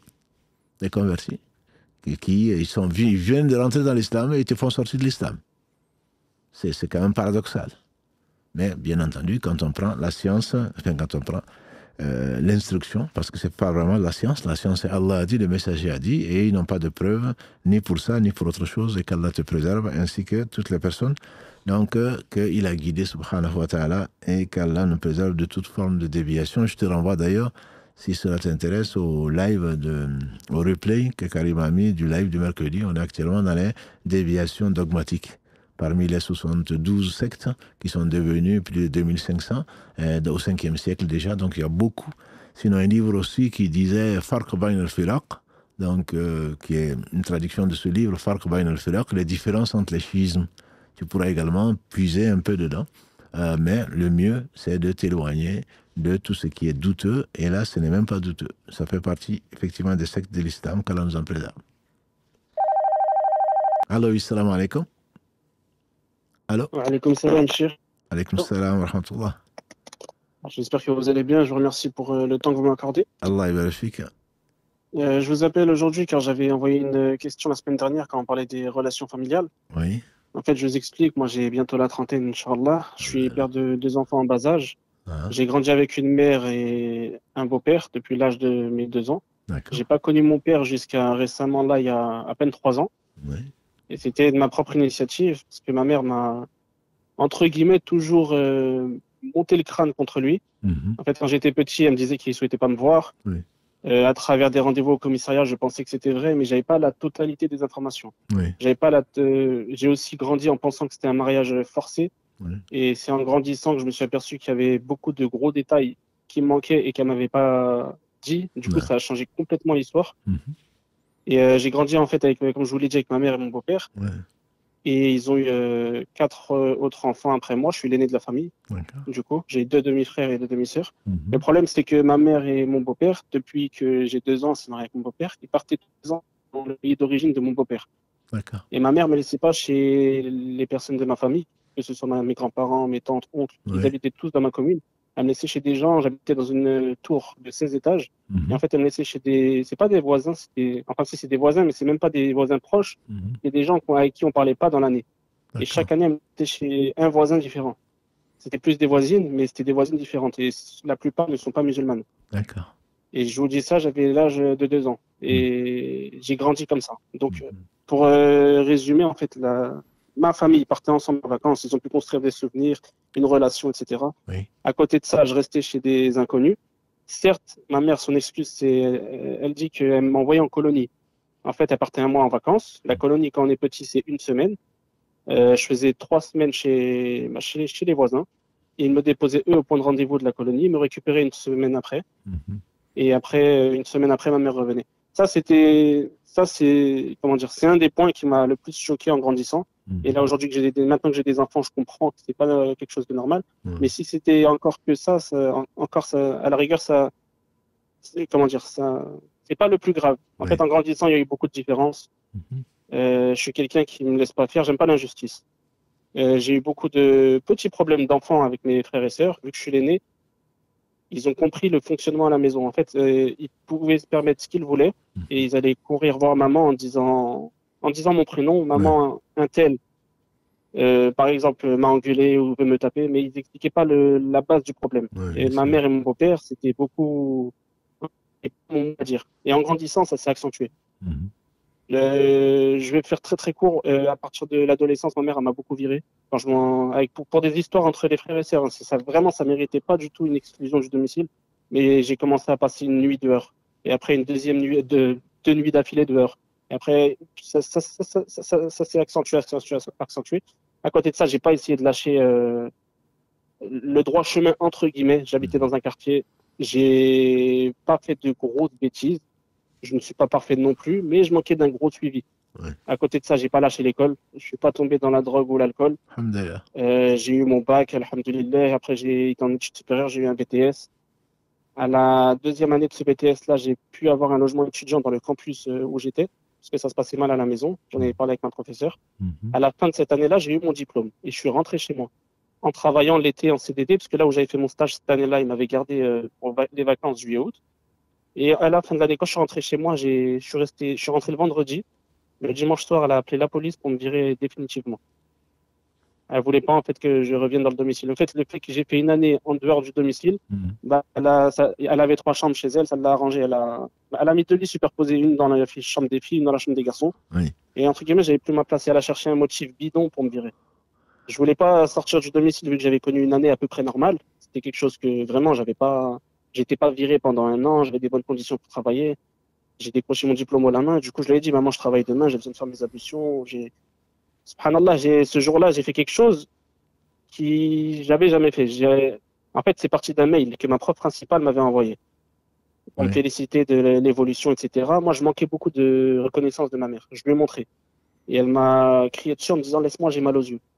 Et moi, j'étais revenu, ça faisait à peine 2 jours, Chir. Pendant ces 2 jours-là, j'ai vu qu'elle était très distante. Elle voulait pas que je lui fasse la bise. Elle voulait pas que je lui parle. Elle s'énervait pour tout et pour rien. Donc là, ça fait 2 jours que c'est comme ça, je voulais en parler. Je lui ai dit, maman, tu me dis que tu as mal aux yeux, mais tu regardes le Facebook de un, tu as regardé le Facebook d'une voisine. Et elle a pété un plomb, elle s'est énervée, ça a duré 1 heure. Pendant ces cris et énervements, wallah, c'est une des premières fois que je fais ça, j'ai enregistré sur WhatsApp et j'ai envoyé à un proche à moi pour écouter la situation pas normale. Et subhanallah, c'est là que Allah, il est très très grand.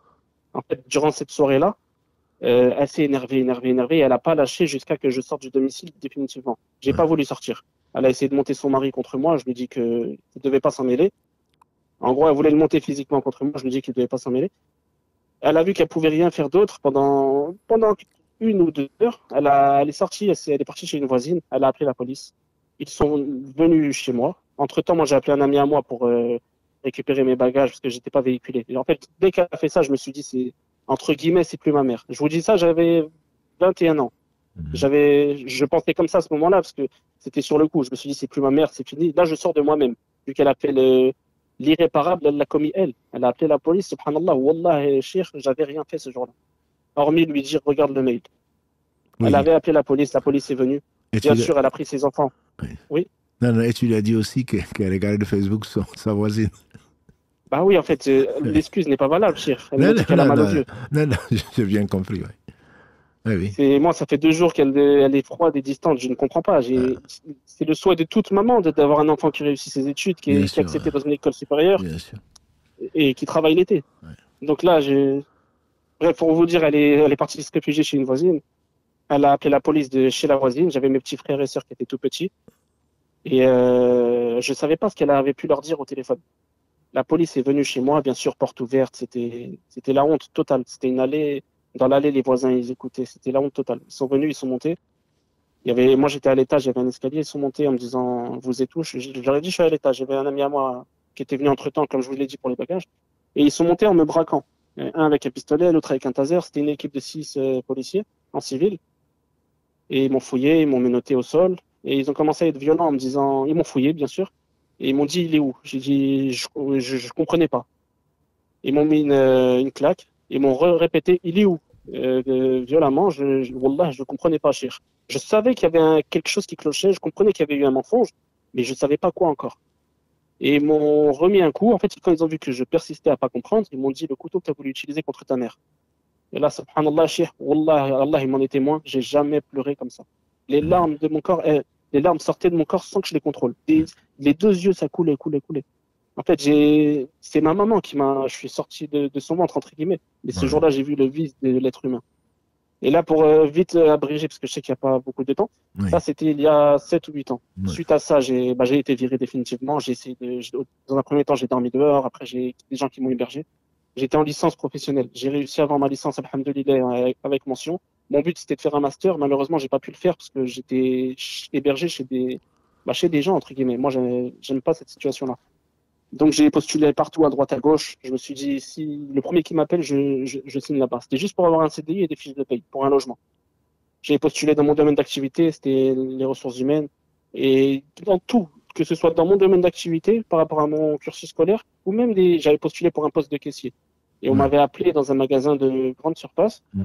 Et j'ai signé un CDI là-bas, c'était vraiment juste pour avoir un logement, parce que c'était assez urgent. Et subhanallah, après mon début de contrat, je croise qui? Je croise ma mère avec mes frères et sœurs dans ce magasin-là. Même si c'était douloureux ce qu'elle m'a fait, ça reste ma mère. Ça fait quelque chose de voir sa mère dans de telles circonstances. La première fois qu'on s'est croisés, elle m'a vu, elle a fait comme si elle m'a pas vu. Ça faisait très très mal. Et je me suis dit, allez, c'est pas grave. La deuxième fois, c'était peut-être 2-3 semaines après, elle m'a revu, elle a refait la même chose. Wallah, Cheikh, c'est moi qui est parti vers elle. Malgré que un an avant, elle a fait l'impardonnable, je me suis dit, un an avant, je voulais plus lui parler à vie. Oui, mais un an après, en la voyant, je me suis dit, subhanallah, faut que je reprenne contact. Malgré tout, il faut que je le fasse. J'ai essayé, et petit à petit, j'ai essayé de renouer les liens. J'ai oublié de vous dire, entre-temps, je me suis marié, bien sûr, sans ma mère et sans mon père, parce que je ne l'ai pas connu, comme je vous l'ai dit. Mais il a fallu que je me marie pour ne pas être dans le péché.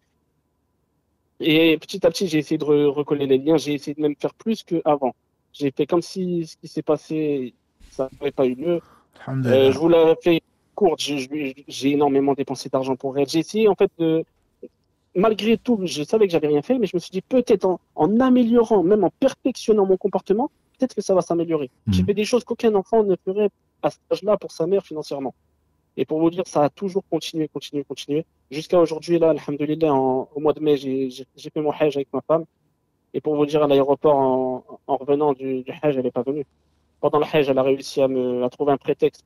On s'est appelé en vidéo quand j'étais à Mina. Et elle a réussi à trouver un prétexte pour s'énerver encore une fois. Et le gros problème chez ma maman, c'est qu'elle laisse ses enfants se mêler de tout et de rien. Pendant l'appel téléphonique, la dernière de la famille qui a 15 ans, je rentre dans des problèmes familiaux qui ne la regardent pas parce qu'elle ne connaît pas mon père. Moi-même, je l'ai connu il y a 3 ans. Elle essaye de parler, de mal parler avec sa bouche, entre guillemets. Et moi, quand je lui dis que ça ne la regarde pas, ma mère me... Bah, ça, c'était Amina, ce que je vous explique. Ma mère m'a agressé. Tu la laisses tranquille, elle n'a rien dit de mal. En fait, c'est beaucoup de choses comme ça. Et depuis ce jour-là, en fait, en voyant qu'elle n'est pas venue à l'aéroport pour mon retour du Hajj, je lui ai plus donné de nouvelles, tout simplement.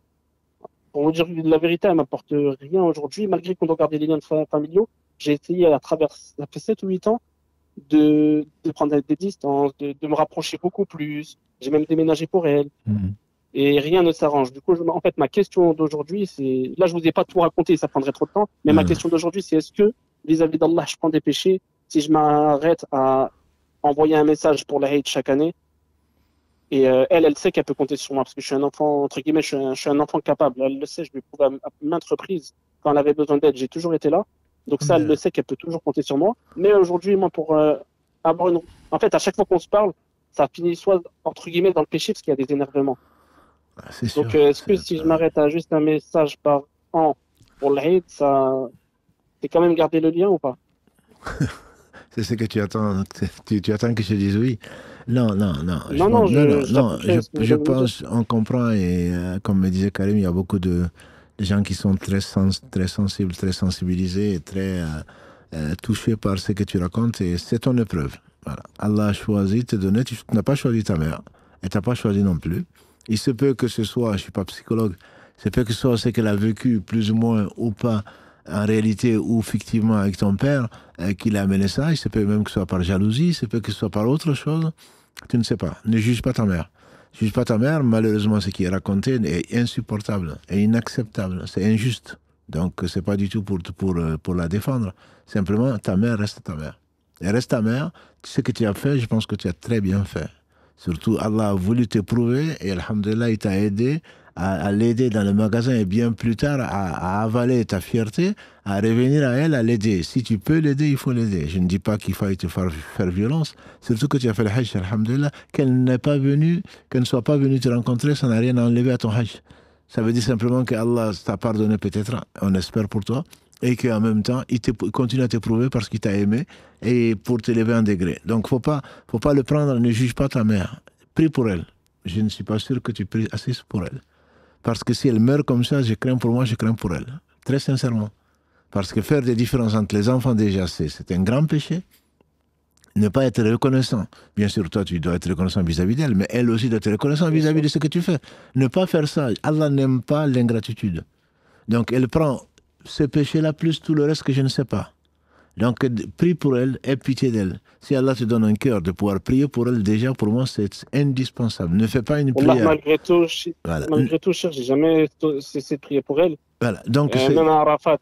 Alhamdulillah, alhamdulillah, mais tout ce que tu vas faire pour ta mère comme prière, si Allah l'a destiné au paradis, ça peut être au travers de toi. Si elle est destinée en enfer, ce sera pour en toute justice. Prie pour elle, que Allah subhanahu wa ta'ala la réforme. Si elle ne veut pas, elle va payer les conséquences. Quant à toi, ne t'arrête pas. Je ne te conseille pas de t'arrêter à l'administratif, à l'Aïd, tu lui envoies un message, etc. Ce serait vraiment aider Shaitan dans votre relation. C'est ta mère, elle sera ta mère. Ce que je te conseille, c'est que plus que l'Aïd, n'attends pas l'Aïd. Envoie même lui quelques cadeaux, tu sais ce qu'elle aime, ce qu'elle n'aime pas. Je ne te dis pas de lui envoyer toute la semaine des fleurs, ni quoi que ce soit, mais fais-lui des surprises. Continue à prier pour elle. Et Allah, comme l'a dit le prophète sallam, tant que tu fais du bien, elle fait du mal, tu lui fais manger de la cendre chaude. Donc c'est ta mère. Tu n'auras personne, tu n'as qu'une seule mère, et tu ne l'as pas choisie. Elle ne t'a pas choisi. Moi, je te conseille vraiment de ne pas couper les ponts et de ne pas être seulement administratif, parce que c'est pour Allah que tu le fais. Allah seul sait que si ce n'était pas pour là, tu ne l'aurais jamais fait. Tu le ferais pour personne d'autre. Donc à partir de ce moment, je ne te conseille vraiment pas de rester sur tout ce que tu as fait, qu'Allah l'accepte. Ne coupe pas cette source de bénédiction qu'Allah t'accorde. C'est une épreuve, certes. Peut-être qu'on n'est pas nombreux à pouvoir le supporter, hein. Mais si Allah te l'envoie, c'est que tu peux le faire. Et il se peut que ton paradis soit là. Donc c'est une épreuve. Continue, Inch'Allah, à rester bienveillant. Et tu le connais, le verset 23 de la sourate 17, et de l'excellence avec père et mère. Tu n'as pas choisi ta mère ni ton père. Ton père que tu as découvert il y a 3 ans, mais fais comme si tu l'as toujours connu. Aime-le, prie pour lui. N'écoute pas tout ce que... Ça, c'est l'un des problèmes des familles séparées. La mère qui veut surtout pas, elle ment, est triche. Le père, pareillement, couper de ta mère, non. L'enfant n'a pas choisi dans son père et sa mère. L'enfant a 2 parents. Voilà. Père que personne n'amène, ça, je ne parle pas de toi, je parle de tout le monde.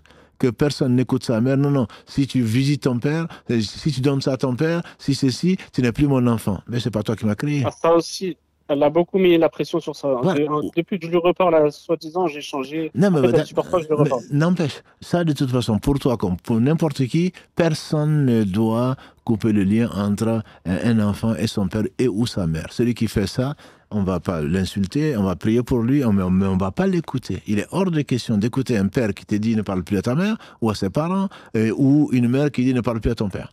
Donc, pour rendre l'antenne, hein, parce que bon, il y a d'autres qui attendent, pour rendre l'antenne, je te conseillerais, je remercie Allah de t'avoir permis d'agir comme tu as agi, mais simplement, il faudrait que tu continues autant que faire se peut.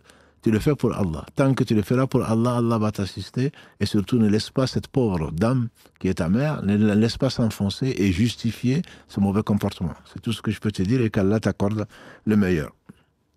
Une dernière question. Si on doit parler de fréquence pour parler à ses parents, à sa mère par exemple.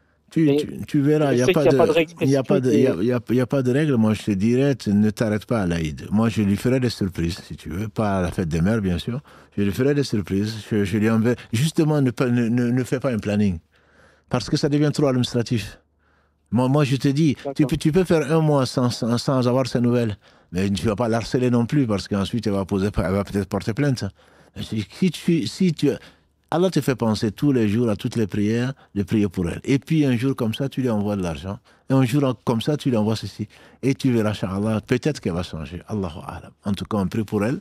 Et on prie pour toutes les personnes qui le méritent. Barakallahu fik, mon frère. Barakallahu fik. Allah fik. Jazakallahu khair. Assalamu alaikum wa rahmatullah. Donc on va passer au problème de la famille. Alhamdulillah qu'Allah vienne en aide à ce frère et à toutes ces personnes qui... je vous assure, on a quelque chose d'extraordinaire. Quelque chose d'extraordinaire, c'est cette religion qui nous permet malgré tout. Et si on le fait pour Allah. Donc on n'est jamais assez doux, entre guillemets, avec les parents. C'est eux qui vont le payer malheureusement. C'est pas parce qu'ils sont parents. Donc Allah vous assiste, mes frères et sœurs. Une dernière question de fiqh pour aujourd'hui, en tout cas. Quelles sont les conditions pour prier sur une chaise? J'insiste parce que, alhamdulillah, on voit beaucoup de choses qui ne doivent pas se faire. Sont-elles les mêmes énumérées dans le Mukhtasar de Khadri, c'est-à-dire celui qui prie adossé alors qu'il peut s'en passer, sa prière est caduque, ainsi de suite. Bon, ce sont des avis de savants, je ne veux pas rentrer dans le Mukhtasar, beaucoup de gens ne savent pas. C'est pas le plus important. Le plus important, c'est qu'il faut prier debout. Il faut prier debout, c'est un verset. Il faut prier debout tant qu'on peut. Celui qui a mal au dos ou qui a mal aux pieds et qui n'a pas... On voit des gens venir, subhanallah, à la mosquée, sans béquilles, même avec des béquilles, sans béquilles, et ils viennent s'asseoir, assis, ils disent Allah Akbar. Non, la prière, elle est nulle. Elle est nulle. Allah te dit de prier debout. Parmi les piliers de la prière, c'est Takbir al-Ihram wa qiyamul laha, pour celui qui peut. Le premier takbir est de faire debout. Ensuite, parce que tu es malade, parce que tu ne peux pas supporter, et tu t'assois. Mais tu n'as pas à faire le premier takbir debout. Assis plutôt.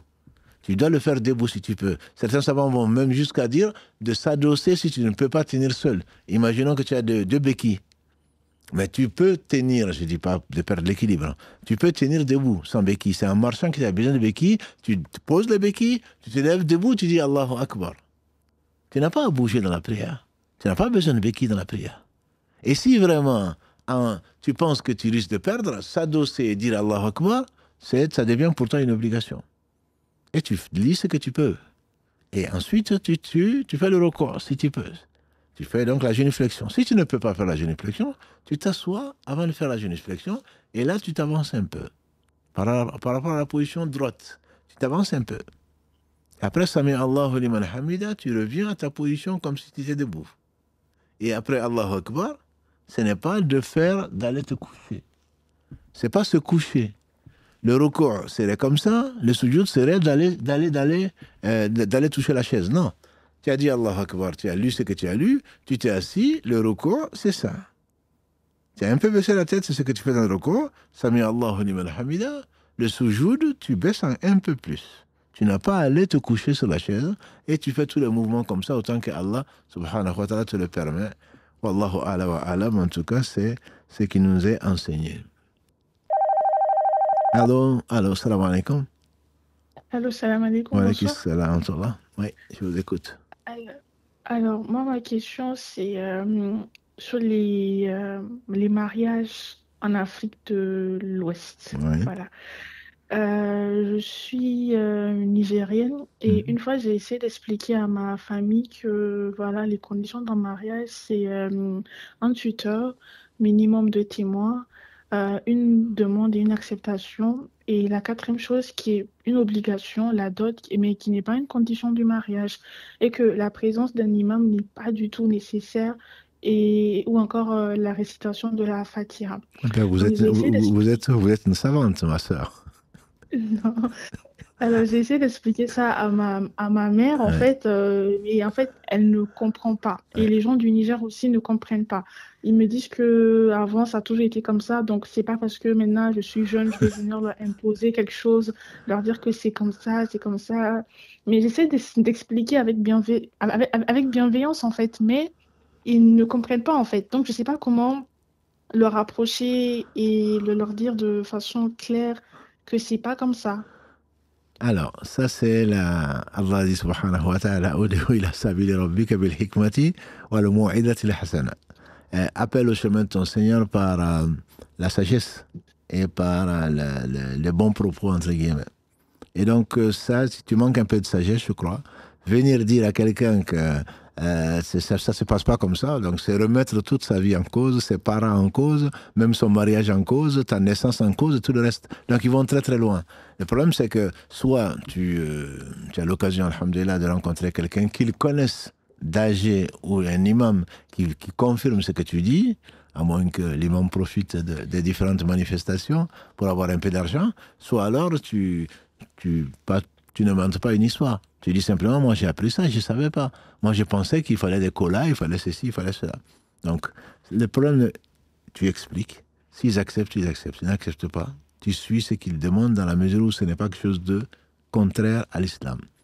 Beaucoup d'entre nous qui ont découvert l'islam en France ou ailleurs pensent que tout ce qu'ils font, ce sont des innovations. On en parlera, Inch'Allah, ce mercredi, si Allah le veut. Les coutumes, l'islam n'est pas venu pour arabiser les sociétés, ni africaniser les sociétés. L'islam est venu pour enlever tout ce qui est interdit. Tout le reste, les coutumes sont permises.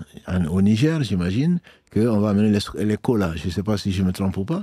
On va amener des colas, en tout cas au Mali, c'est comme ça. On amène les premiers colas, les 3 premiers colas, pour savoir si tu es fiancé ou pas, si tu es en discussion ou pas. Si on les accepte, ça veut dire qu'on va étudier le cas de celui qui demande. Et ensuite, on va amener plus de colas.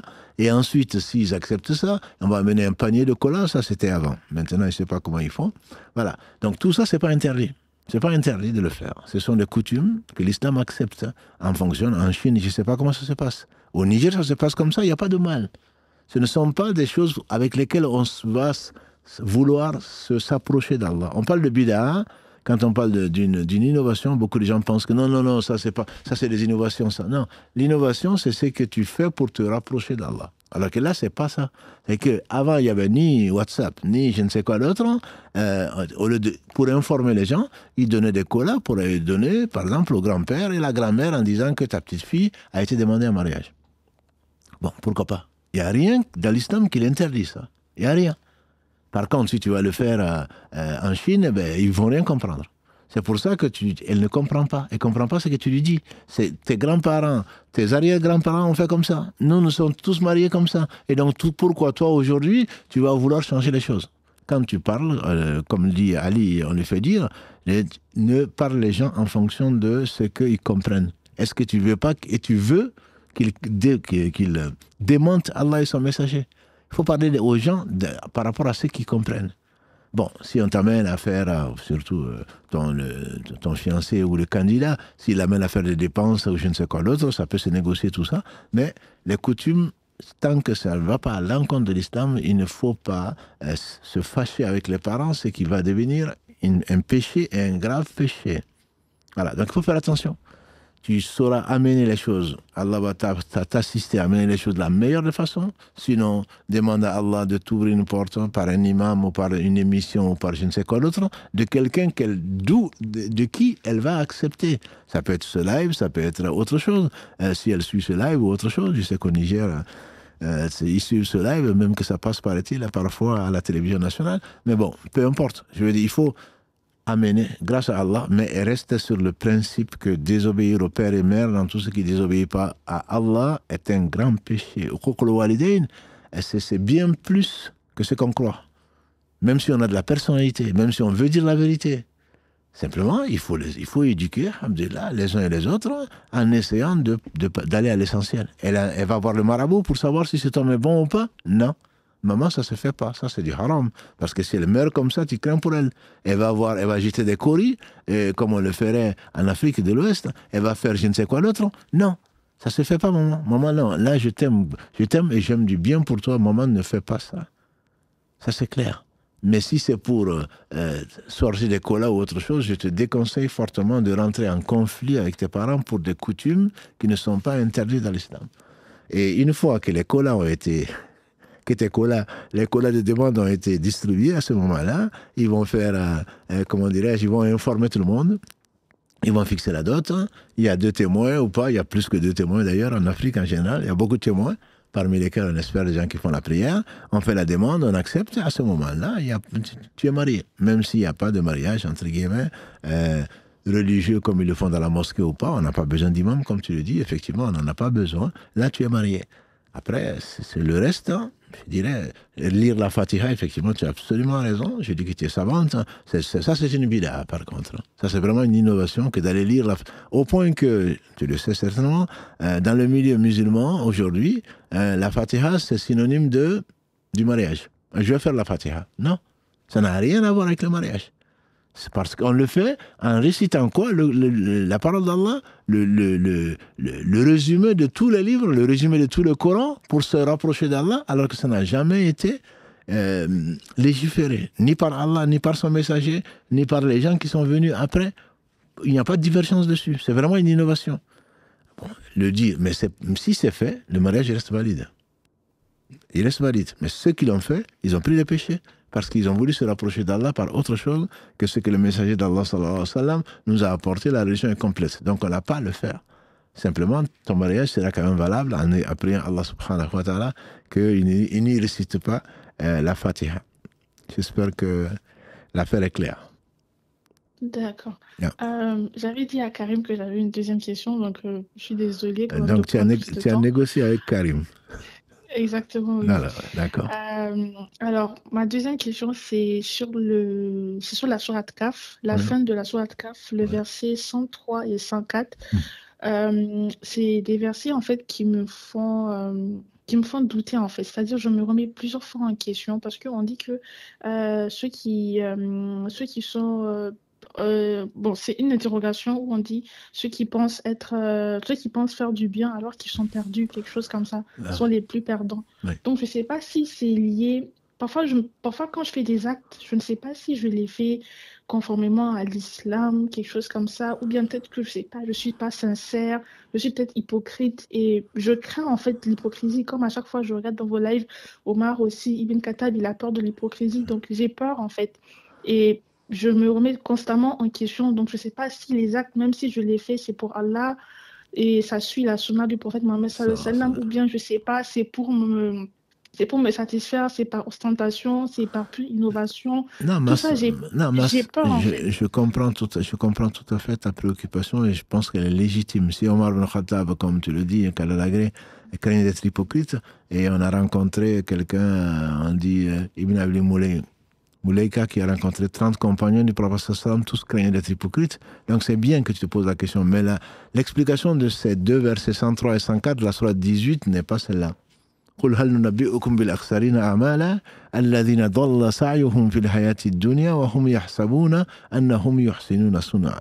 Dis, Ya Muhammad, ne vous informerai-je pas des pires des perdants, c'est ceux qui ont perdu leurs énergies dans la vie de ce bas monde pensant bien faire. Et donc Allah a annulé donc leurs actes, ce sont les polythéistes. Ils pensent. Quand ils leur demandent, ils se disent non, nous on fait du bien. Il y en a beaucoup dans la communauté, malheureusement, aujourd'hui contemporaine, parmi les musulmans. Non, il n'y a rien de mal. Non, mais alors qu'on va aller voir des marabouts, on va aller voir je ne sais quoi d'autre, on va se rapprocher d'Allah, on veut se rapprocher d'Allah, alors que Allah ne l'accepte pas. Donc Allah dit à son prophète sallam de dire ceux qui font de ce que Allah a interdit pour se rapprocher d'Allah, ceux-là, il annule leurs actes. C'est comme il dit à son prophète sallam, وَلَقَدْ أُوحِيَ إِلَيْكَ وَإِلَى الَّذِينَ مِنْ قَبْلِكَ لَئِنْ أَشْرَكْتَ لَيَحْبَطَنَّ عَمَلُكَ وَلَتَكُونَنَّ مِنَ الْخَاسِرِينَ. Donc, il dit dans la sourate 39, il t'a été révélé à Mohammed, ainsi qu'à ceux qui sont venus avant toi, que si tu associes quoi que ce soit à Allah, Allah annule tes actions. Donc, l'explication de ces versets, il s'agit des polythéistes, il ne s'agit pas de toi, qu'Allah t'en préserve, qu'Allah nous en préserve tous. Donc, que tu te poses la question, est-ce que je suis sur la bonne voie, surtout qu'il y a 73 partis qui sont devenus 2500, voire peut-être 5000, peut-être 10 000 aujourd'hui sectes. Donc, que tu te poses la question, tu as raison de te poser la question, et je te dirais, il faut continuer à te poser la question. Mais il ne faut pas non plus que ce soit un waswas, que tu te poses la question tout le temps. La sunna est connue, la révélation est connue, tu suis, alhamdulillah, la science disait Ibn Qayyim, c'est Allah a dit, son messager a dit, les compagnons ils ont dit. Voilà. Après, comme on a dit tout à l'heure, il ne faut pas confondre coutume et adoration, c'est différent.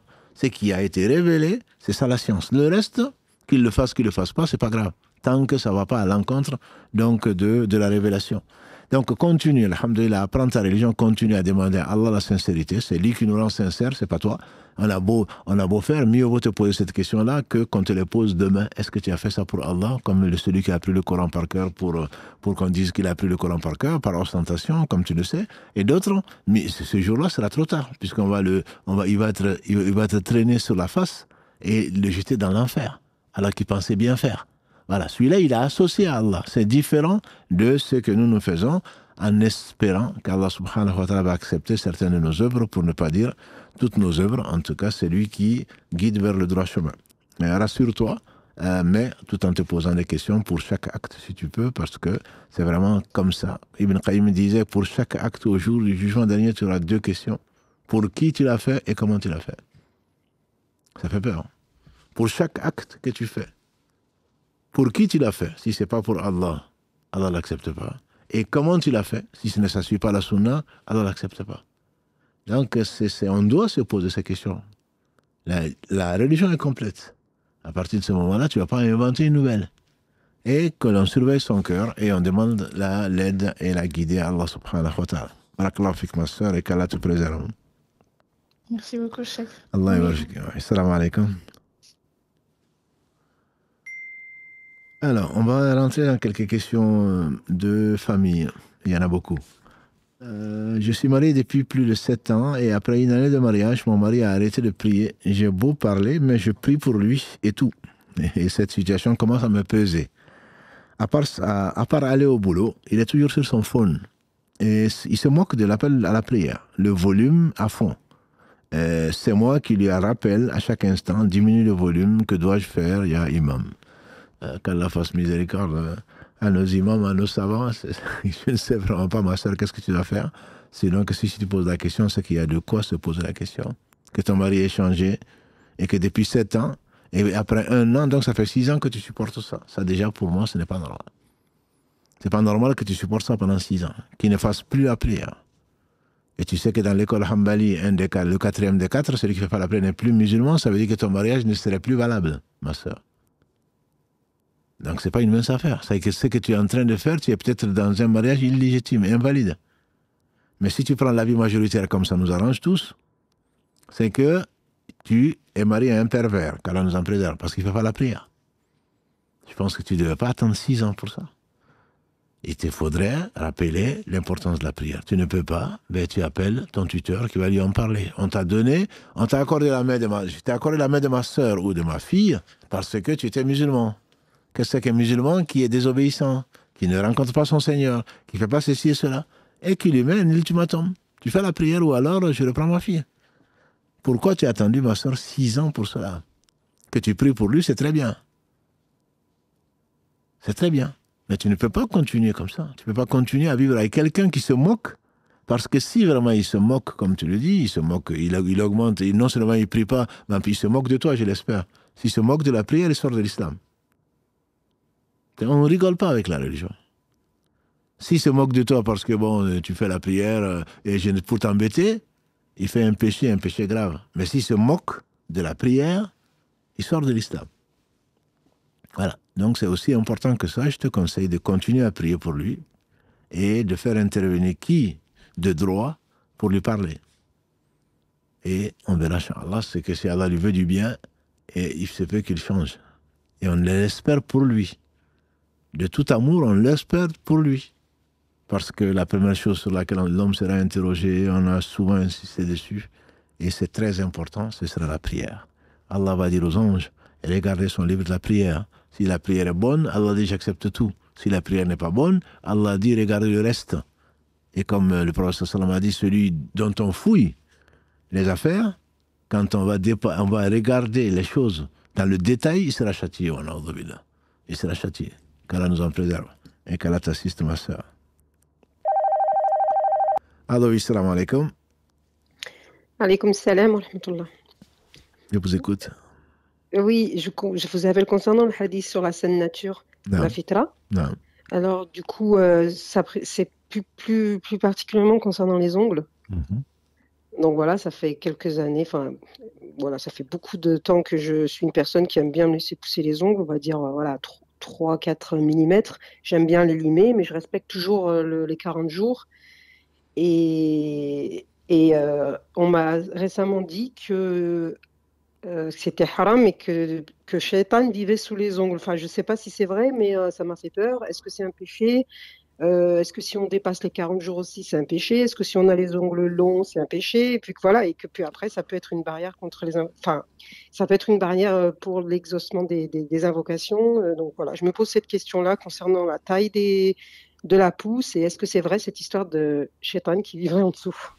Barakallahu fik. Allah yarfik, ma soeur. C'est pas un péché de laisser pousser ses ongles, mais il faut les entretenir. Comme tu le sais, la saine nature, le processus voilà. Donc, que ce soit le rasage ou l'épilation des poils du pubis, etc. Donc, ces 40 jours, c'est le maximum que le processus a conseillé. Si on peut le faire plus, c'est mieux. Mais il faut surtout que ça reste propre, etc. Donc là, en le faisant, tu obéis à Allah en obéissant au prophète sallallahu alayhi wa sallam. Après, dire que Shaitan vit là-bas, c'est une chose que je ne connaissais pas. Et je ne sais pas si la personne qui dit ça, j'espère qu'elle a des preuves. Parce que parler de la religion d'Allah sans preuve, c'est très grave. C'est très grave. Ce que je sais, c'est que au moins quand on dort, je sais que Shaitan, il vit plutôt dans le nez. Ça c'est connu, Oui. voilà, ça c'est connu. Après Shaitan dans les ongles, j'ai jamais entendu ça. Non, il faudrait maintenir ton hygiène. Voilà, donc ce dont je ne doute pas. Il ne faut pas non plus essayer d'imiter qui que ce soit. Vous êtes très belle comme vous êtes. C'est pas la peine d'aller imiter des personnes qui courent le 100 mètres. Je ne sais plus comment elles s'appellent et je ne veux même pas me rappeler comment elles s'appellent. Voilà, donc là, on fait la publicité pour ces choses-là avec des vernis, avec des machins, on voit des ongles de combien de centimètres. Non, je pense qu'il faut garder le juste milieu. Et puis continuer à vivre. Si vous vous plaisez comme ça, il n'y a pas d'interdiction à ma connaissance. Ce n'est pas ça qui va faire que Allah ne va pas accepter vos invocations. Et je ne crois pas. Je ne me fais pas de soucis pour vous. Par contre, je me fais du souci pour ceux qui disent ce qu'ils ne savent pas. Oui, parce que j'ai fait mes recherches et j'ai pas trouvé. Donc et puis l'histoire de l'embellissement des mains chez les femmes, voilà, moi ça reste que les ongles en fait, limer un petit peu, c'est tout. Mais non, je vous dis, ça aussi, ce qui est permis est permis. Dans notre société contemporaine, tout est haram. Non, il n'y a pas le principe pour les ongles, pour tout le reste, c'est que c'est halal. Tout ce qui n'est pas haram est halal. Voilà. Donc, que vous voulez vous embellir par ceci ou par cela, ce n'est pas interdit. Tant que ce n'est pas interdit, ce n'est pas interdit. Tant que vous n'allez pas dépasser les 40 jours et que la pousse ne va pas vous faire ressembler à un animal, je pense que si c'était le cas, vous ne l'aurez pas fait. Voilà. Donc, non, le naturel, justement, on parle de fitra, la fitra, c'est la fitra. Voilà. Donc, ce qui n'est pas de l'excès est forcément permis. Voilà. Donc l'islam n'est pas venu nous interdire de nous embellir ou de nous interdire ceci et cela. L'islam est venu pour nous faciliter la vie. Donc, par contre, et nous dire ce qui ne va pas. Donc dans le cas que vous citez, je ne vois vraiment aucune interdiction. Je ne vois aucune interdiction. D'accord, c'est bon. Barakallahu fikum. Allah yabarak fik. Salam alaikum. Merci. Alaykum salam wa rahmatullahi wa barakatuh. Wa alaykum salam. Tout d'abord, je tiens à vous remercier. Alhamdulillah, vous et votre équipe. Barakallahu fiki. Qu'Allah vous bénisse, Amin, vos familles, et vous accorde une longue vie, j'imagine, puisqu'il manque quelque chose, sur le droit chemin, Amin. Et qu'Allah vous accorde le paradis sans vous demander des comptes. Tu vois, Karim, finalement, ça marche. Hein. Qu'Allah accepte tes invocations, mon frère ou ma soeur. Je vous donne le contexte. Avant mon mariage avec ma femme, on s'est fréquenté, malheureusement. À la suite de ça, il y a eu un contact physique. Chose que l'on a regretté et décidé de ne plus recommencer.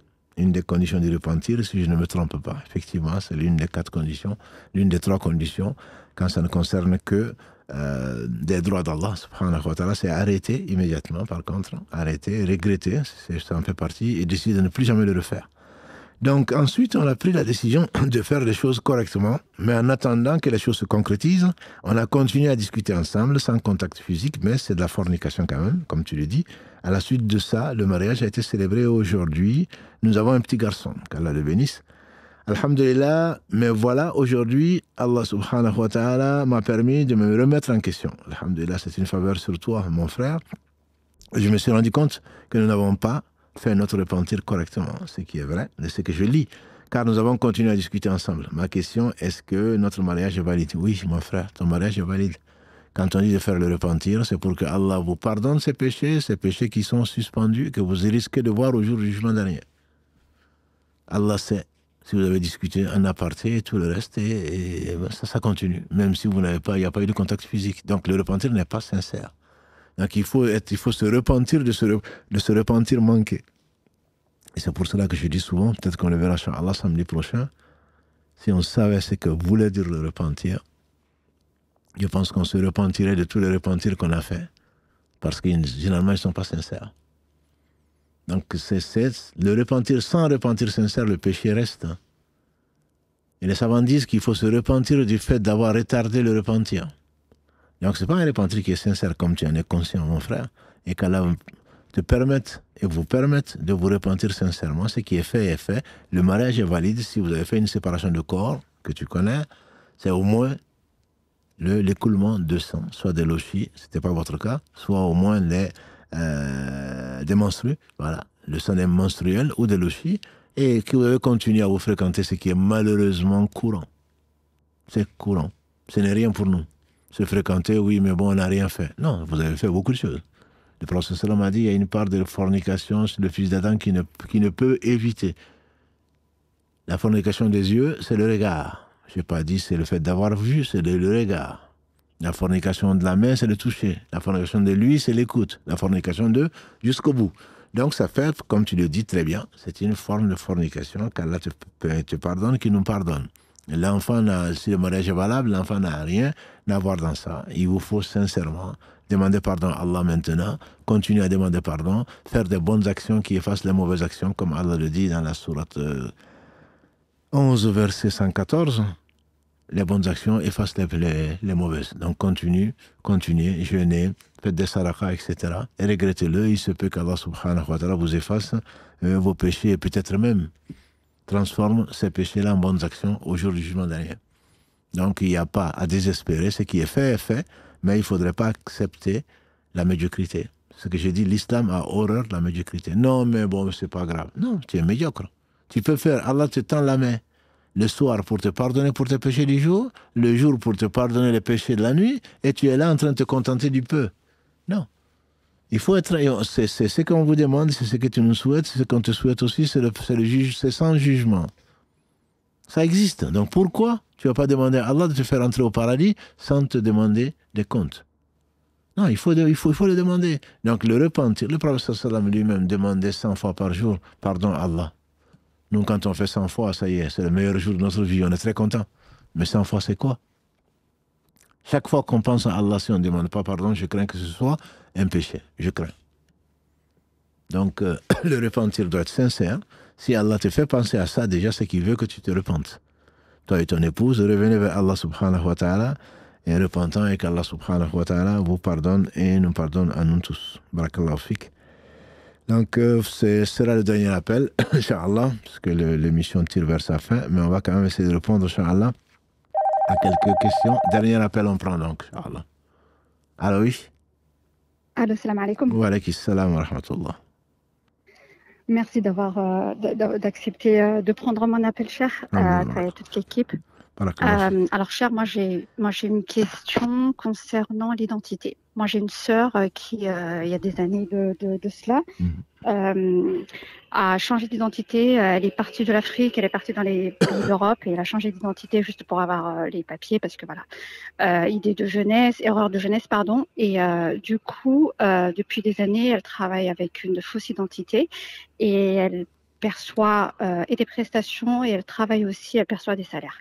Ma question aujourd'hui, c'est que ça lui arrive de nous offrir des cadeaux, d'offrir des cadeaux à mes enfants et de participer aussi à la charge de la famille. Est-ce que je dois accepter ou est-ce que c'est halal? Enfin, je pose la question. Est-ce que c'est autorisé? Parce que moi, ce qui me préoccupe, c'est que, en fait, sachant que ça vient d'une histoire qui est complètement fausse, est-ce que en acceptant de prendre les cadeaux, en acceptant quand même de manger sa participation à la famille, s'agissant des provisions et tout ça, est-ce que pour moi, ça m'empêcherait justement, sachant déjà l'histoire d'origine, mes doigts ne seront pas acceptés pendant 40 jours parce que c'est quand même, moi je considère ça comme c'est haram. Donc voilà, moi ma question c'est est-ce que c'est haram? J'accepte, est-ce que c'est pas haram? Tu as raison de te poser la question. C'est une très bonne question. Ça prouve que tu penses au jour du jugement dernier et ce qui est haram reste haram. Et donc, de ne pas aimer ce qu'elle a fait, c'est clair, ça c'est le minimum. Celui qui a un faible amable qui change sa main, tu ne pouvais pas. De sa langue, j'imagine que tu en as parlé, et sinon de son cœur. Donc, on ne peut pas aimer ça, on ne peut pas aimer le faux. L'islam interdit tout faux. Maintenant, un cadeau, quand on te fait un cadeau, tu l'acceptes, le cadeau, tu n'es pas concerné. Tu n'es pas concerné par ce qu'elle a fait. Dans ce qu'elle fait, il y a du haram, puisqu'elle triche, puisqu'elle a pris une fausse identité, etc. Mais elle a fourni de l'effort. Les savants disent qu'Allah va prendre dans son halal, dans ce qui est licite, dans ce qu'elle fait, pour donner aux gens qui n'ont rien demandé. Tu n'as rien demandé, on te fait un cadeau, oui. Par contre, effectivement, je ne doute pas que tu ne vas jamais rien lui demander quoi que ce soit. Ni aide, ni quoi que ce soit, parce que tu sais ce qu'elle fait, que ce n'est pas bien. Mais ce n'est pas un travail haram, c'est ça le problème. Si le travail est haram, je te dirais, le cadeau qu'on va te donner, débarrasse-toi de ce cadeau. Donne-le à des démunis. Voilà, justement, si le travail en lui-même n'est pas haram, ce qu'elle va te donner est halal. Ce qu'elle va te donner est halal. Mais c'est simplement, si elle contribue, alhamdoulilah, elle contribue, c'est pas toi qui lui demandes, tu préfères qu'elle ne contribue pas. Moi, je préférerais qu'elle ne contribue pas, mais puis on ne peut pas lui dire. Si tu manges ce que tu peux, mais tu évites en tout cas, tu évites ce qu'elle va, entre guillemets, faire. Si elle t'invite chez toi, tu es chez elle plutôt. Tu peux y aller, il n'y a pas de problème, mais tu évites au maximum. Si tu y vas, tu vas avec à manger ou à boire et tout ce que tu veux, mais tu évites. Mais c'est que les cadeaux, en tout cas, ne sont pas interdits.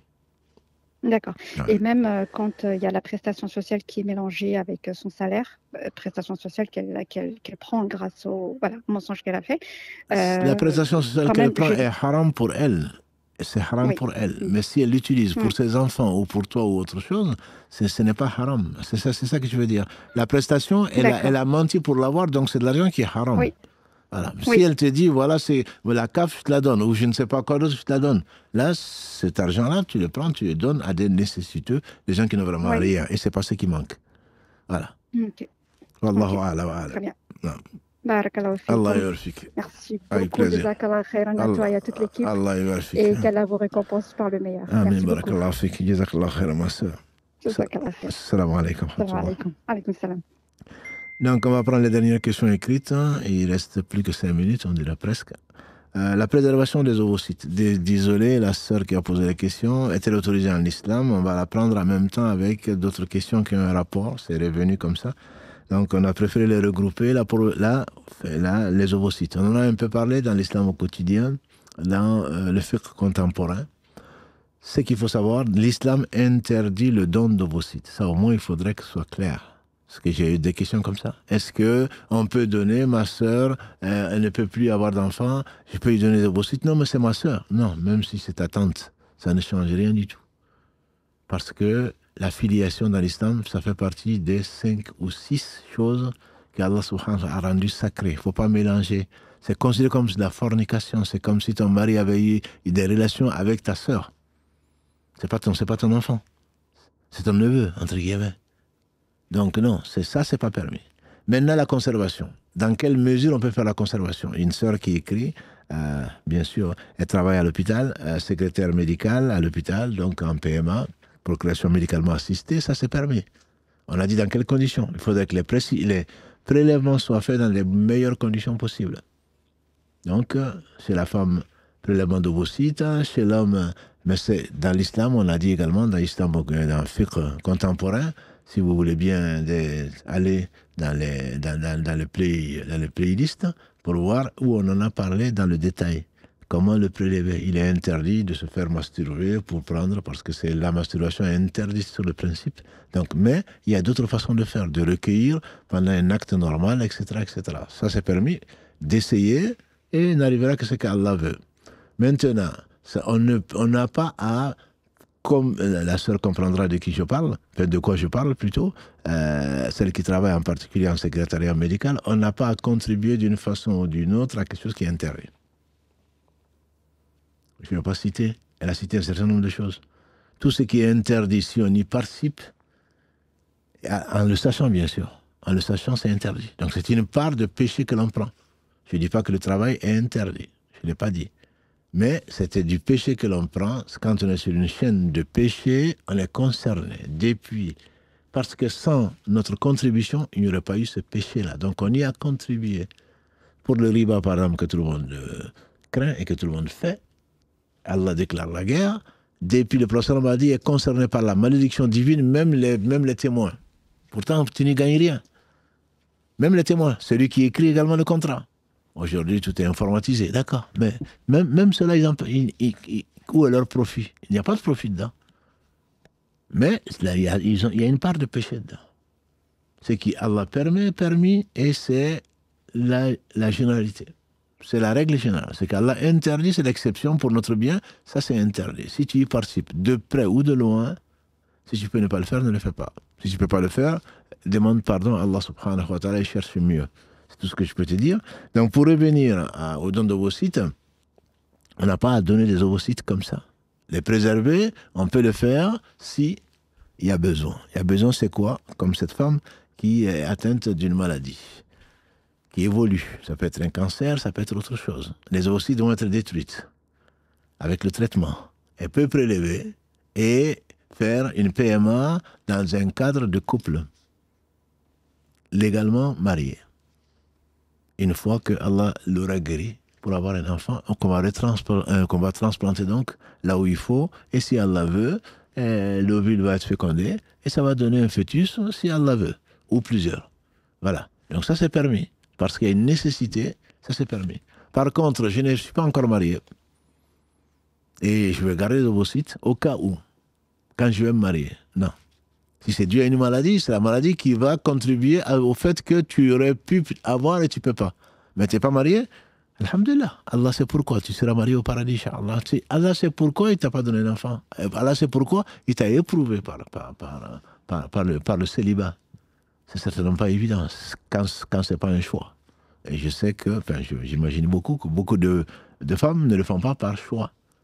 Des savants ont fait par choix. Et on en traitera un, inshallah, demain. Ibn Uwayna, Ibn Taymiyyah, d'autres l'ont fait par choix. Mais si ce n'est pas un choix, c'est sûr que c'est frustrant. C'est frustrant de ne pas être marié. Mais c'est une épreuve, ce n'est pas une excuse pour faire de l'interdit. Ce n'est pas une excuse pour penser du mal d'Allah, même si Shaitan est notre ennemi. Donc là, il faut faire vraiment très attention. Ce qui est permis reste permis, ce qui est interdit reste interdit. Wallahu a'la wa a'lam. Donc le mail est très long, je pense qu'on va s'arrêter là, inshallah, parce que le reste risque de nous amener très loin, et que les frères et les sœurs nous excusent pour ne pas avoir traité plus les choses, et qu'Allah bénisse votre temps, qu'il bénisse vos biens et vos enfants, qu'il nous accorde tous le paradis sans jugement, et que Allah subhanahu wa ta'ala déverse un surcroît de bénédictions sur le meilleur des hommes, Mohammed, sa famille, ses compagnons, tous ceux qui les auront suivis dans les droits chemins, et nous fassent l'honneur d'en faire partie. Donc notre prochain rendez-vous, inshallah, sera à 19h, donc après-demain, donc mercredi, pour parler de la médecine du cœur, et en particulier donc de la corruption des cœurs. Et on avait commencé à les définir et également à voir les principaux facteurs. Donc on a parlé d'hypocrisie avant tout, du polythéisme, qui est le pire des péchés, et on a parlé également la semaine dernière donc des déviations des dogmes, et qui a mené donc à la division de la communauté, et toutes, hormis celles qui suivent la sunna du prophète sallam, ce sur quoi il était lui et ses compagnons, toutes iront en enfer, qu'Allah nous en préserve. Donc Allah nous reforme et nous montre la vérité, parce que d'être égaré, il y en a beaucoup. C'est Allah qui montre la vérité, qui nous permet de la suivre. Mais malheureusement, dans beaucoup de cas, non, c'est pas possible. Comme la sœur nigérienne, comme elle dit, on parle à sa mère, non, c'est pas comme ça, tu vas pas nous apprendre notre religion. On ne cherche pas la religion. Pourtant, c'est la vie éternelle. J'ai dit éternelle. C'est pas je vais changer de chemise, je vais changer de mari, je vais changer de femme. C'est pas ça. C'est la vie éternelle. C'est la chose la plus importante. Tu te trompes, Allah te montre la vérité. Et tu te trompes, tu refuses. Ça, c'est ce que Allah appelle l'orgueil. Le prophète appelle l'orgueil plutôt. C'est l'inspiration divine. C'est le fait de refuser la vérité. La vérité, tu la veux pas, tu veux même pas la voir. C'est ce qui a amené les gens, les orgueilleux en enfer. Tu savais pas que c'était comme ça, alhamdulillah. Allah béni es-tu pour m'avoir permis de rencontrer, de suivre un live, de rencontrer telle personne, de rencontrer une situation. Combien de gens remercient Allah d'avoir été malades, parce que ça les a amenés, obligés à se poser des questions. Combien de gens ont été éprouvés et ils ne voulaient pas, bien sûr, ça les a rapprochés d'Allah. Ils ont tout gagné. Comme le disait quelqu'un de mieux que moi, qu'a perdu celui qui a gagné Allah, et qu'a gagné celui qui a perdu Allah. Qu'est-ce que tu as gagné si tu as perdu Allah? Tu as perdu ta religion. Qu'est-ce que tu as gagné? Qu'est-ce que tu as gagné? Epsilon. Le monde et tout ce qui contient, qu'est-ce que tu as gagné si tu as perdu ta religion? C'est pour ça qu'on demande à Allah de nous éviter les tentations, les épreuves dans notre religion. Toute autre épreuve n'est que miséricorde. Parce que ça t'enlève des péchés. Ça va t'élever en degré. C'est certainement dur, mais celui au jour du jugement dernier qui a été le plus éprouvé, quand on va le récompenser, il va regretter de n'avoir pas été encore plus éprouvé. Allah n'envoie pas une épreuve que tu ne peux pas supporter, ma soeur. Ça n'existe pas. Simplement, tu es impatiente. Tu es impatient, mon frère. Parce que si tu connaissais Allah, tu sais qu'Allah ne fait que le bien. Allah ne fait que le meilleur. Qu'il soit loué et il l'est pour tout ce qu'il a créé, et c'est lui qui a tout créé. Qu'Allah bénisse donc le meilleur des hommes, sa famille, ses frères compagnons, ses frères prophète, ses compagnons, tous ceux qui les auront suivis dans le droit chemin nous fassent l'honneur d'en faire partie. Subhanaka Allahumma bihamdika, ashhadu an la ilaha illa anta, astaghfiruka wa atubu ilayk. Han rabbika rabbil izzati amma yasifun wa salamun al mursalin walhamdulillahi rabbil alamin wa salamu alaykum wa rahmatullahi wa barakatuh.